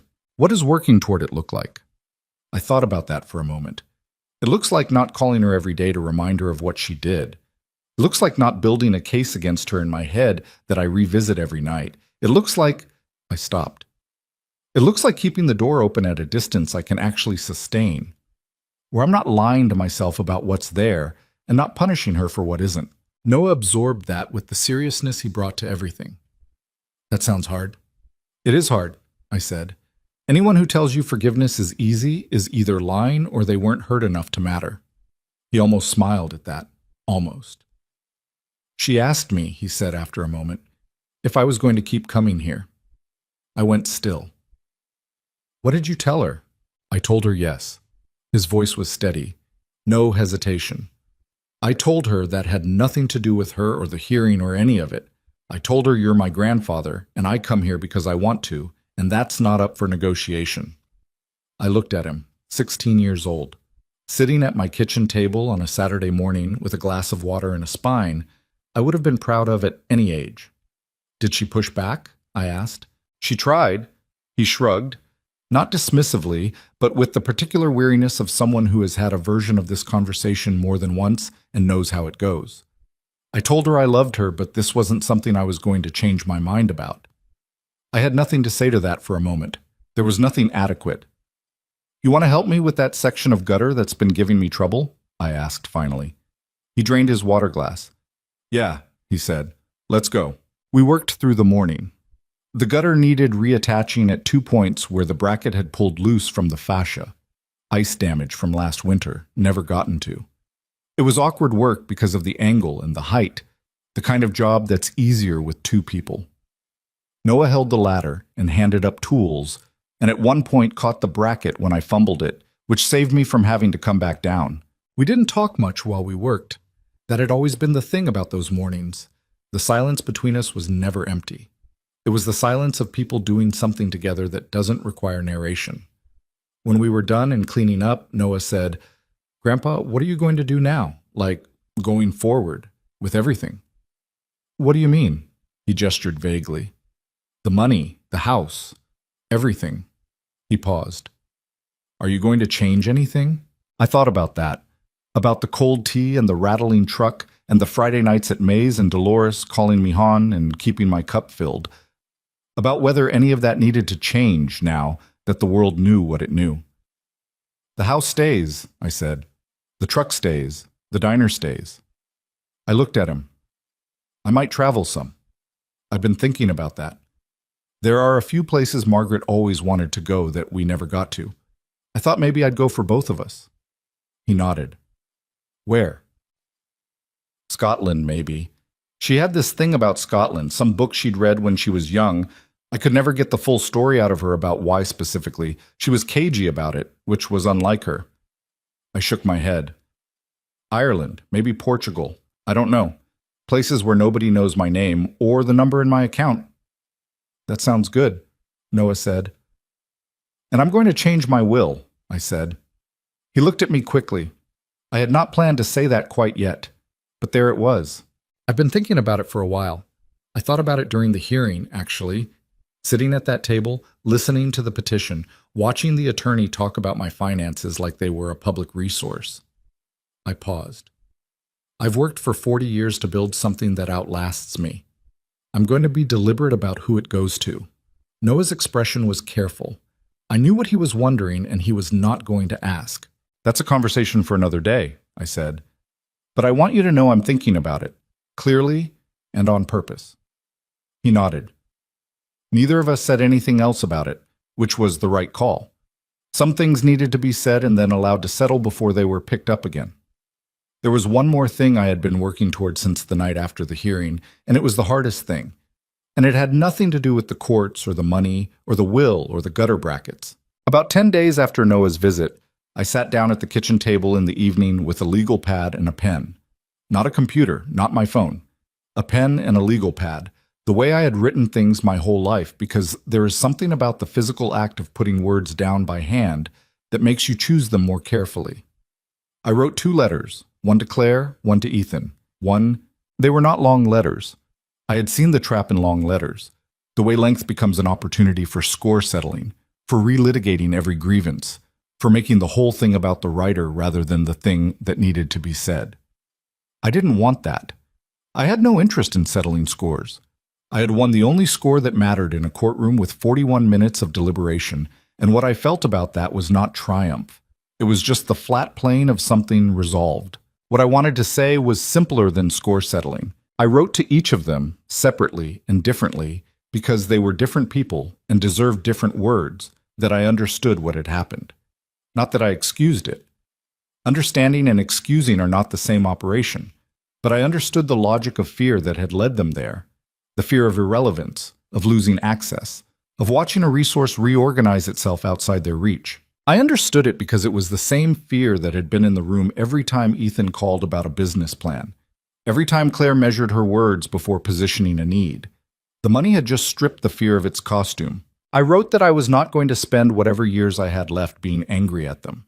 That anger at that temperature, sustained over years, is its own kind of prison, and I had not survived a guardianship petition to walk into one voluntarily. I wrote that the door was not closed, but that the door had a different lock on it now.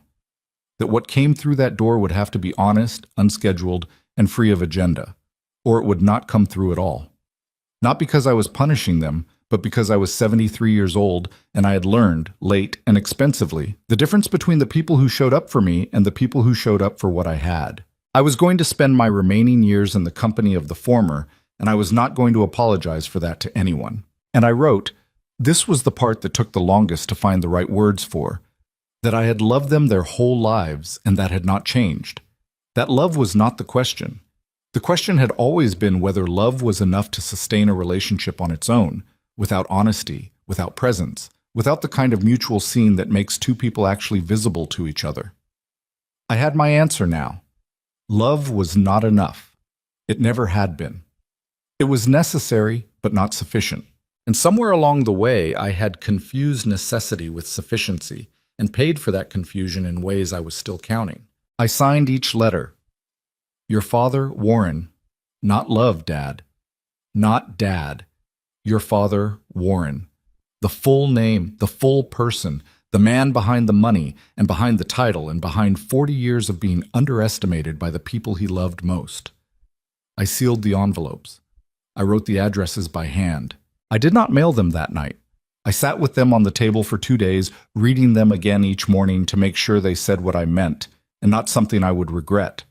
On the 3rd morning, I read them and found nothing to change. I drove to the post office. I handed them to the woman at the counter. She took them, and I walked back out into the cold and stood beside the F-150 for a moment. The letters were out of my hands now. Whatever happened with them, whether Claire cried, whether Ethan got angry, whether either of them ever called again, was no longer my side of the equation to manage. I had said what needed to be said, and I had said it honestly and without cruelty. That was all a person could do. I had not expected that releasing the letters would feel the way it did. I had expected something more complex, more ambivalence, more residual weight. Instead, what I felt was strangely close to what I had felt driving home from the courthouse, like a noise that had been running under everything finally going quiet. I got in the truck. The rattle started up, familiar and ordinary. I drove to May's. Dolores filled my coffee cup before I sat down, called me hon, slid the menu across even though we both knew I wasn't going to use it. Pie? She said. Pie, I said.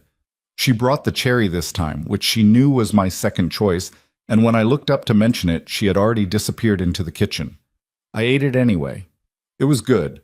Not as good as the apple, but good enough. I sat at the corner table and drank the coffee and watched the people come and go through the diner's glass door, and I thought about the letters in their envelopes moving through some postal infrastructure toward two people I had known for over 4 decades and would be learning, in some ways, to know differently from here. I thought about Scotland, about Margaret's inexplicably cagey relationship with whatever book had made her want to go there. I thought about Noah showing up next Saturday with whatever project he'd have decided we needed to do, something practical and physical and requiring patience, and the silence we'd work in and what we'd say in the spaces between the work. I had not won anything clean. I want to be honest about that. There is no version of this story where everyone heals neatly and the family reconvenes around a holiday table and the past is dissolved by mutual good intentions. That is not what happened, and I will not pretend it is. Claire and Ethan had filed a petition that used the word incapacitated next to my name, and I had had to defend my own mind in a courtroom to people I had once driven to soccer practice. That leaves a mark. It should leave a mark. The marks are part of the record of what actually happened, and I had decided, sitting in that hallway for 41 minutes with Sam's hand briefly on my arm and Noah's shoulder against mine, that I was going to carry the real record and not the sanitized one. What I had won was simpler and more durable than reconciliation. I had won the right to stop lying to myself, to stop measuring my worth by who came to the table when there was something on it, to stop making myself smaller in the hope that smallness would be easier for people who had never really looked at my full size anyway. I had won back the thing I had started with, the thing that had built the business and the house and the 40 years, which was the clear knowledge of who I was. That was not nothing. Standing beside the truck in the post office parking lot with the cold air on my face, I had understood something that had been assembling itself slowly through all of it, through the sale and the secret and the calls and the petition and the courtroom and the 41 minutes, something that had no dramatic arrival, no single moment of revelation. I was Warren Mercer. I had made things with my hands and my attention and my stubbornness for 73 years. I had loved a woman until death separated us and had never fully stopped. I had raised 2 children imperfectly, made every mistake a parent makes and some unique to me, and what they had become was theirs, not mine to carry.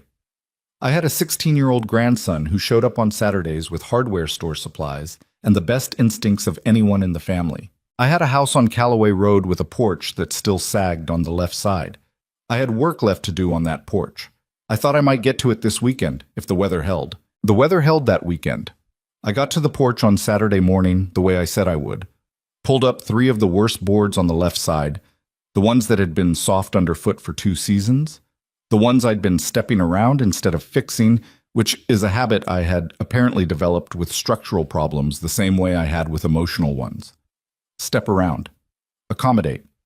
Pretend the soft spot isn't getting worse. It gets worse. It always gets worse. I worked through the morning pulling nails and measuring cuts and fitting new boards with the particular focus that physical work demands and rewards. My back complained around 11, the way it always did, a tightening along the left side that had been part of my Saturdays since my mid-60s. I straightened up, pressed my hands to my lower back, looked out at the yard. The oak tree was bare now. The leaves I hadn't raked yet were dark and wet against the fence. The sky was the particular flat gray of late November in this part of the country, not threatening, just settled, like the season had made up its mind about what it was going to be. I stood there for a while doing nothing useful, just looking at my yard in the gray light, and I thought about Claire's letter. She had called 3 days after I mailed it. I had not answered. Not out of cruelty. I want to be clear about that distinction, because the line between protection and punishment is real, and I was trying to stay on the right side of it. But because I had said what I needed to say in writing, deliberately and completely, and I was not yet ready to have it undone or renegotiated in real time over a telephone. Whatever response she had, it could wait until I was steady enough to receive it honestly, rather than defensively. She left a voicemail. I listened to it once. She said, "Dad, I got your letter. I've read it several times." A pause in the recording, longer than she probably intended. I don't know what to say that's enough. I'm not sure there is anything that's enough. Another pause. I'm not calling to argue. I just needed you to know that I heard it. All of it. Her voice did something near the end. A small catch she covered quickly, the way Claire always covered her uncontrolled moments. I love you, that's all. I sat with that voicemail for several days before I knew what to do with it. The words were the right words. The question I couldn't answer yet was whether the right words meant something had changed, or whether they were just the next iteration of a performance, more sophisticated, better calibrated to what I'd actually said I needed. That is the problem with being hurt by someone fluent in the language of care. You can never be entirely sure afterward when the language is genuine. The capability for performance doesn't disappear just because the performance has been exposed. It just goes underground for a while. I did not call her back that week, but I saved the voicemail. Ethan did not call. He did not write back. His silence told me something, though I wasn't entirely sure what. Maybe that he was still angry. Maybe that he was ashamed. Maybe that the gap between who he had presented himself as and who he had shown himself to be was too wide to stand in and also dial a phone number at the same time. I understood all three possibilities, and I held none of them against him specifically.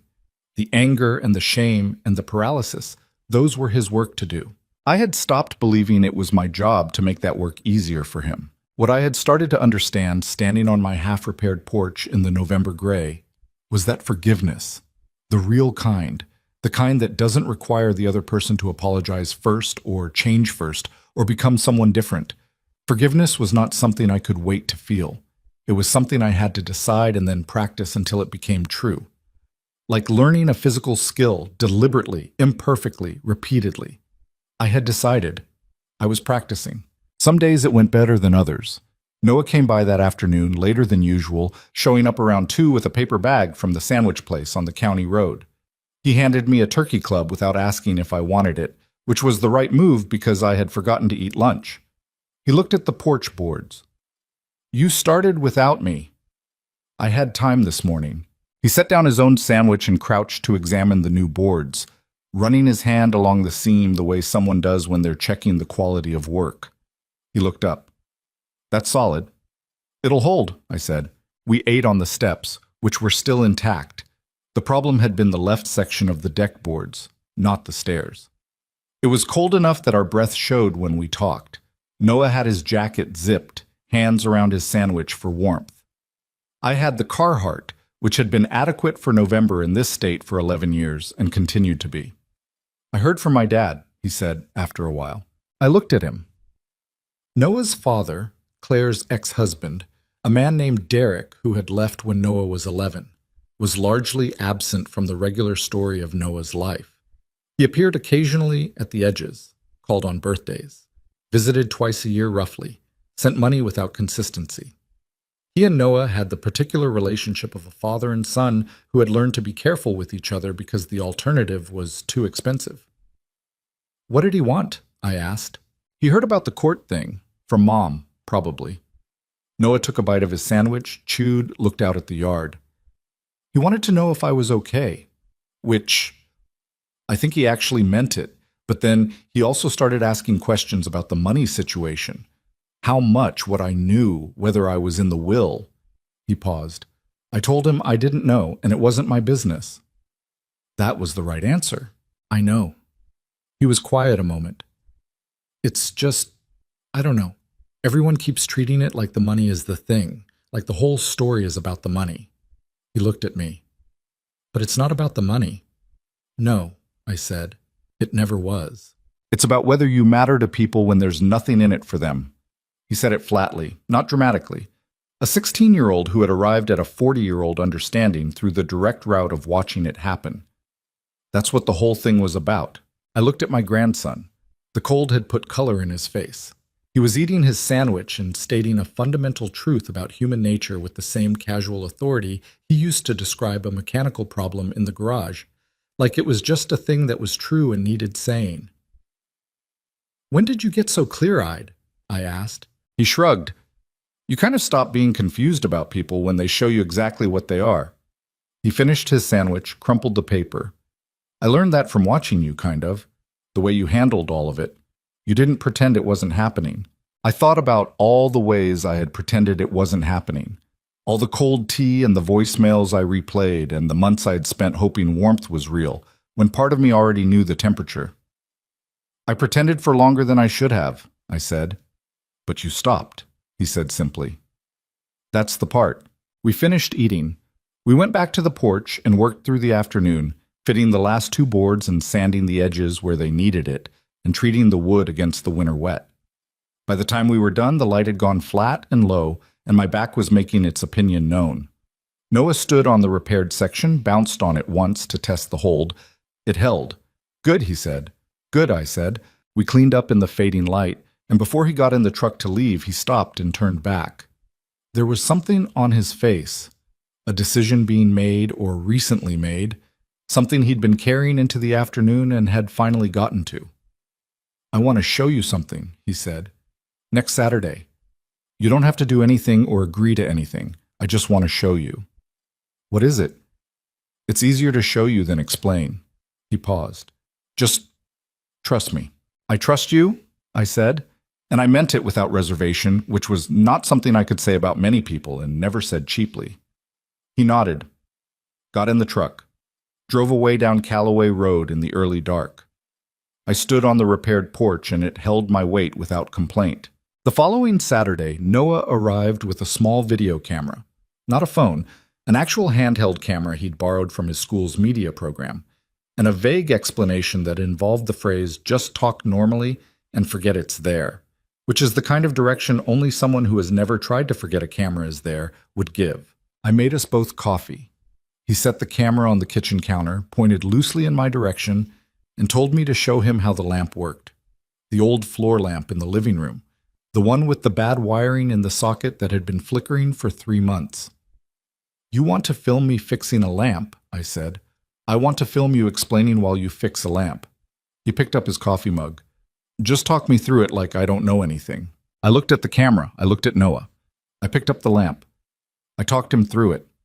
I explained what was wrong with the socket, how you diagnose it, how you open the housing, what to look for in the wiring.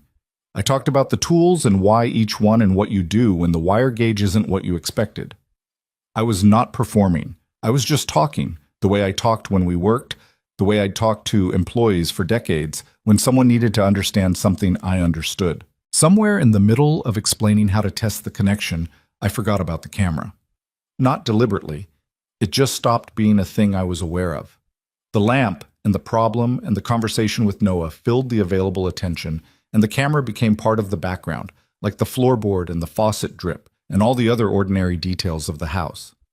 When we were done, Noah played it back on the camera's small screen. I watched myself on that little screen, an old man in a Carhartt jacket in a kitchen that needed new curtains, holding a lamp and talking about wire gauges with the natural authority of someone who had spent 40 years knowing exactly what he was talking about. I watched myself tell Noah, at one point, that the instinct to replace something before you've diagnosed it properly is how people waste money on problems they didn't actually have. I watched myself laugh at something he said. A short laugh, real, the kind I hadn't heard from myself in a while. That's good, Noah said, watching the same screen. That's really good, Grandpa.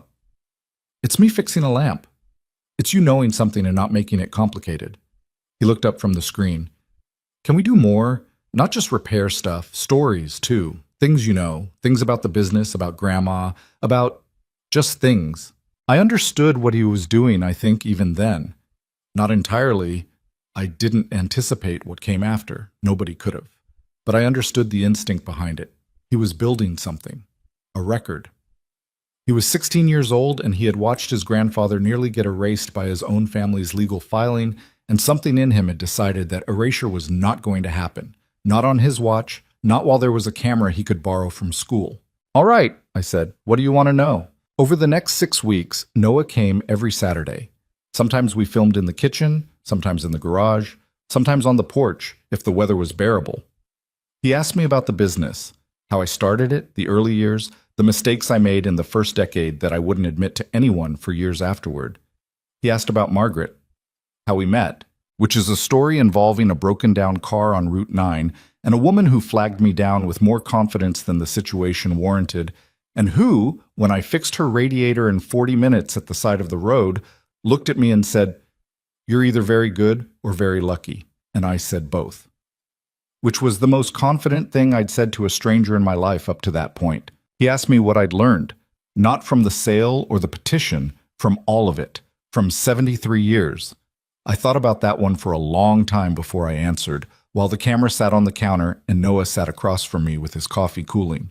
I learned, I said finally, that the people who show up when there's nothing in it for them, those are the only ones worth building your life around.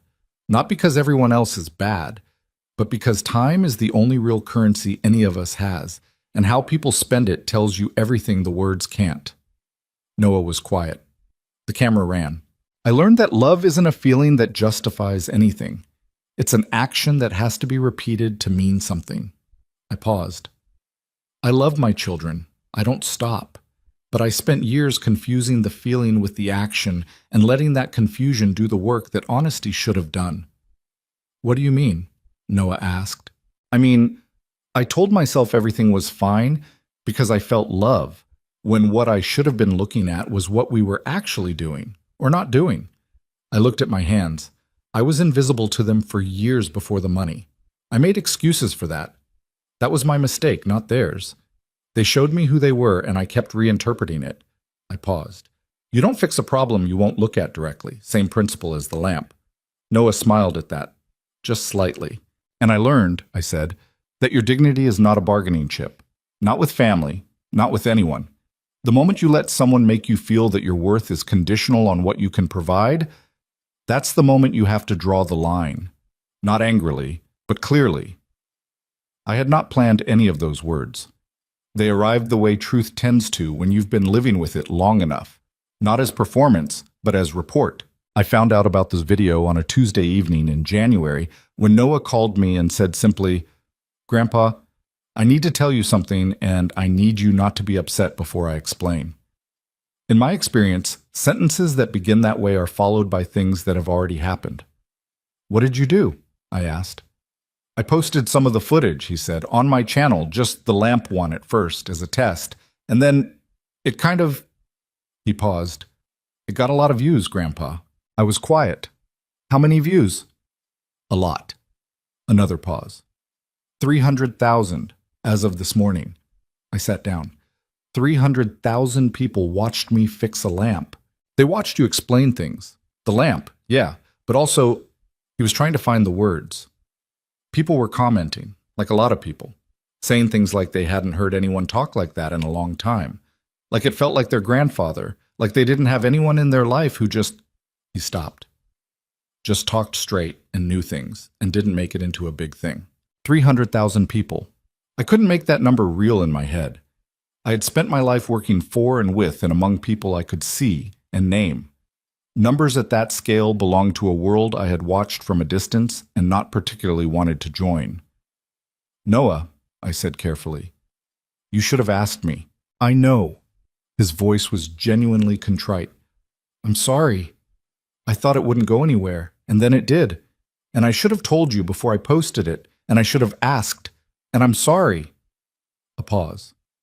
"But, Grandpa, people needed it, the comments, some of them—" I could hear him choosing. "There's this one comment I want to read to you. Can I read it to you?" "Go ahead." "Oh," he read. "My dad died last year. He was a mechanic, and he talked exactly like this. Like the thing in front of him was the most important thing in the world, and everything else was just noise. I've been missing that voice for a year. Thank you for this." I sat in the kitchen on Callaway Road in January, and I held the phone, and I listened to my 16-year-old grandson read me a comment from a stranger on the internet, and something happened in my chest that I did not have a clean name for. "There are hundreds of those," Noah said quietly. "Different versions. People who've lost somebody who talked like you, people who've never had anybody who talked like you, people who just needed to hear someone be real." I looked out the window at the dark yard. "You're not invisible, Grandpa," Noah said. "You were just unseen by the wrong people." I had to put the phone down for a second. Not long, just long enough. When I picked it back up, I said, "Don't post anything else without asking me." "I won't, I promise. And send me that comment. The one about the mechanic." "Already did." Of course he had. We kept filming after that, but differently, deliberately, with my full knowledge and participation, which changed the footage not at all according to Noah and changed it entirely according to me. We made a series of them over the following months. Fixing things, yes.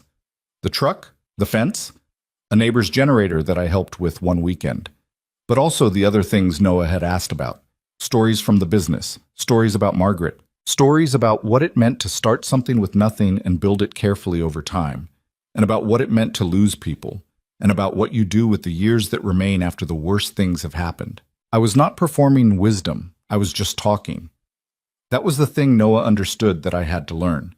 That talking like a real person, imperfectly and specifically, without trying to sound like anything, was the most valuable thing the camera could capture. I stumbled over words. I lost my train of thought twice in the fourth video and had to start over. I said something in the sixth one that I immediately wished I'd said differently and didn't ask Noah to edit it out because it was true. And sometimes the things you wish you'd said differently are true in a particular way that the polished version wouldn't be. People watched, not 300,000, more than that eventually, which is a number I still can't entirely hold in my mind. But the number was never the point. The point was the comment from the woman who said her grandfather had died without ever teaching her how to fix anything, and she'd spent 20 years feeling the absence of that knowledge. And watching my videos was the closest she'd come to filling it. The point was the man who said he was about to give his adult children money they hadn't earned, and after watching the lamp video he'd changed his mind, which was a short comment that probably cost him a significant conversation, and I thought about it for a long time. The point was the 17-year-old who said she'd been invisible in her own family for years, and watching an old man say clearly that his dignity was not a bargaining chip made her feel like she was allowed to believe the same thing about herself. I had built Mercer & Sons Repair for 40 years and touched the lives of the people in my county in ways I mostly knew about and could count. The videos touched people I would never meet, and the touching was, to my constant surprise, in both directions. I had not expected to receive anything from strangers on the internet, except perhaps confusion about what I was doing there. What I received instead was the strange and humbling discovery that the things I had learned, the particular education of a 73-year-old man who had built things and lost things and refused to disappear, were things that people were hungry for. Not wisdom performed for an audience, just truth, stated plainly, by someone with nothing left to prove. Claire watched the videos. She told me so in a text message in February, a few months after they'd started to spread.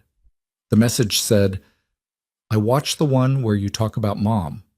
I didn't know you felt that way about losing her. I didn't know you'd been that alone." A pause in the text, visible in the gap before the next one. I should have known. I should have been there. I read it twice. I put the phone down.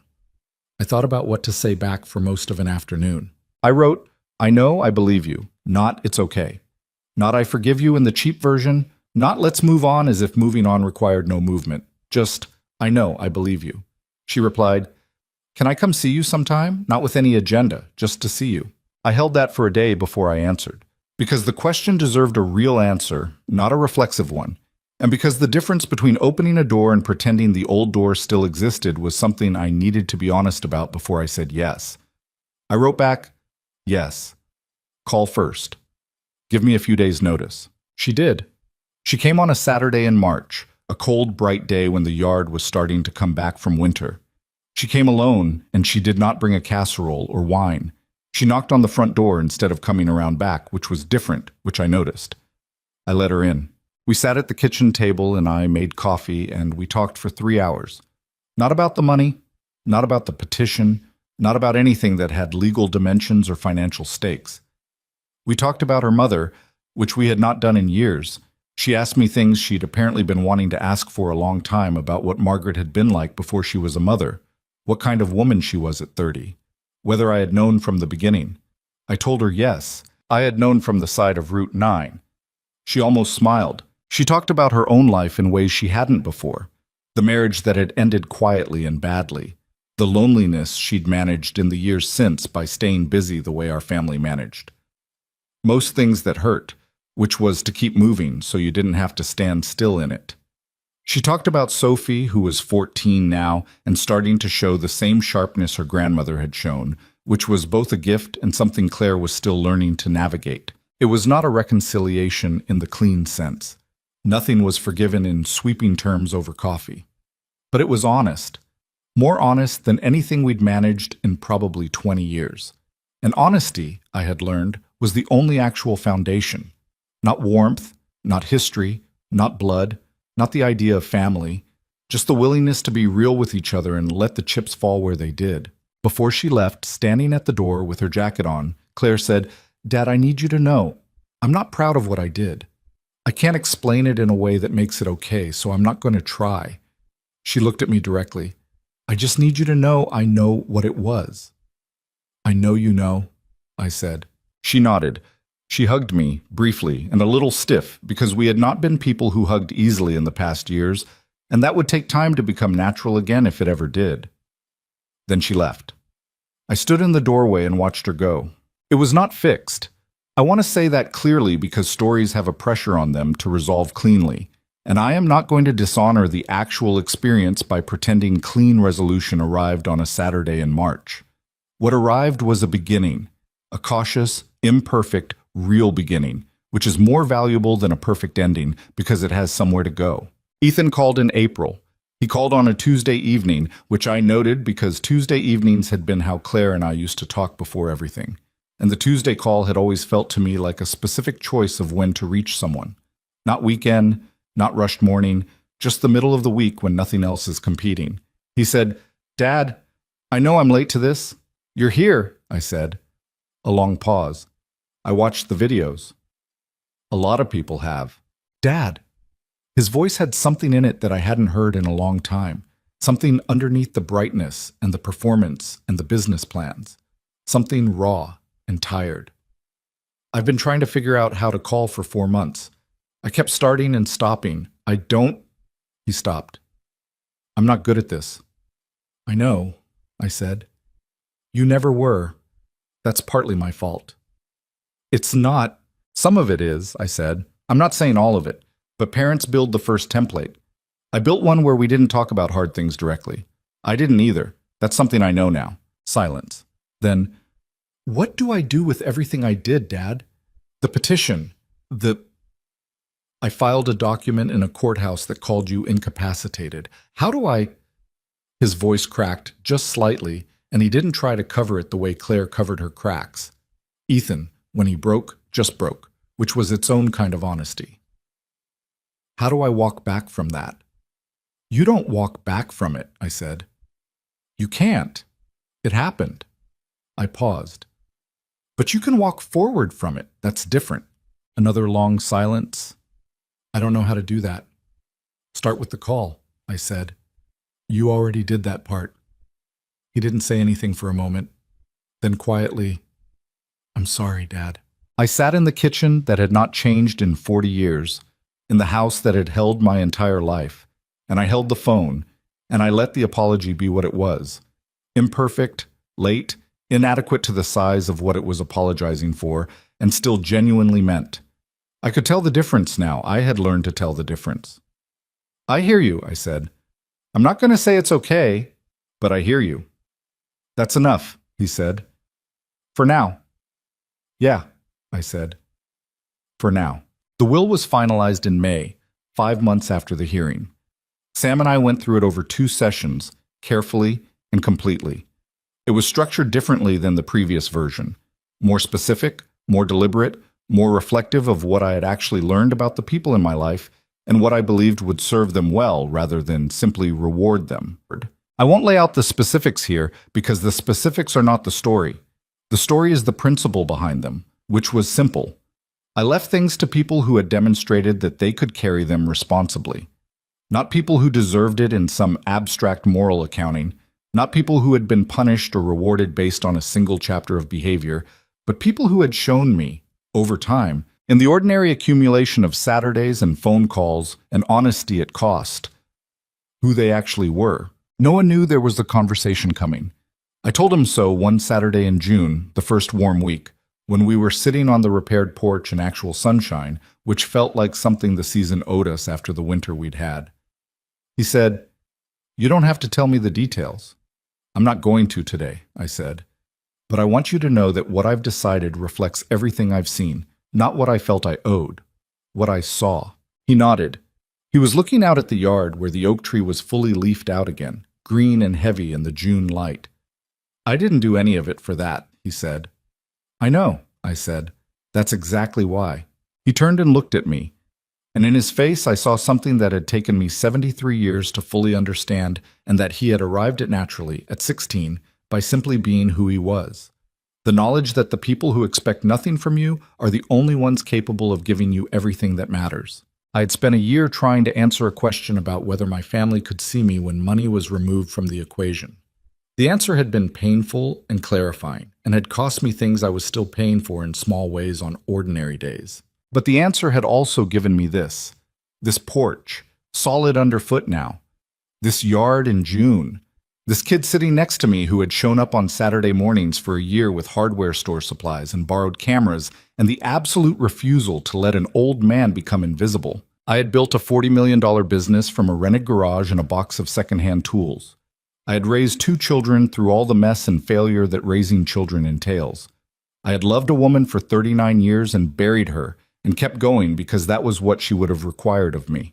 I had stood in a courtroom and defended my own mind, and driven home in a rattling truck, and fixed the porch, and mailed 2 letters, and answered a phone call on a Tuesday evening in April from a son who needed to learn how to walk forward. None of it had been clean. None of it had been the version of events you'd write if you were trying to make it look good. It had been exactly as complicated and painful, and sometimes small and sometimes large, as a real life is. That was the thing I had finally, fully made peace with. Real life doesn't resolve. It continues. It asks you, every morning, to keep choosing who you are when the pressure is off and the camera is sometimes on, and the people who love you correctly show up on Saturdays, and the people who love you conditionally are somewhere figuring out what walking forward means for them. You keep choosing. That was what I had learned. After 73 years and $40 million, and a courtroom, and a 16-year-old boy with a borrowed camera, and 300,000 strangers who watched me fix a lamp, after all of it, what I had learned was that simple and that hard. You keep choosing who you are, every day, without permission from anyone. The evening light came in long and gold across the yard that June, the way evening light does when the days are at their longest, settling into everything slowly, like it had nowhere else to be. Noah sat beside me on the repaired porch, both of us quiet, the way we were when we had said the things that needed saying, and were content to let the silence be what it was. Not empty, not weighted, just the natural quiet of 2 people who did not need to fill every moment with noise to prove they were present. I looked at my hands in the evening light, worn, calloused, 73 years old, still here, still mine. The key to my heart had always been simple. It had never required money or performance or carefully positioned warmth or documents filed in a county courthouse. It had always been just this: show up, be honest, ask for nothing except the same in return. I had spent most of my life waiting for the people I loved most to find that key. It took losing almost everything to understand they never would. And it took a 16-year-old boy with a borrowed camera and grease on his hands to remind me that some people are born knowing where it is. The porch held, the light settled, the oak tree moved once in an evening breeze and went still. That was enough. That, finally, was more than enough.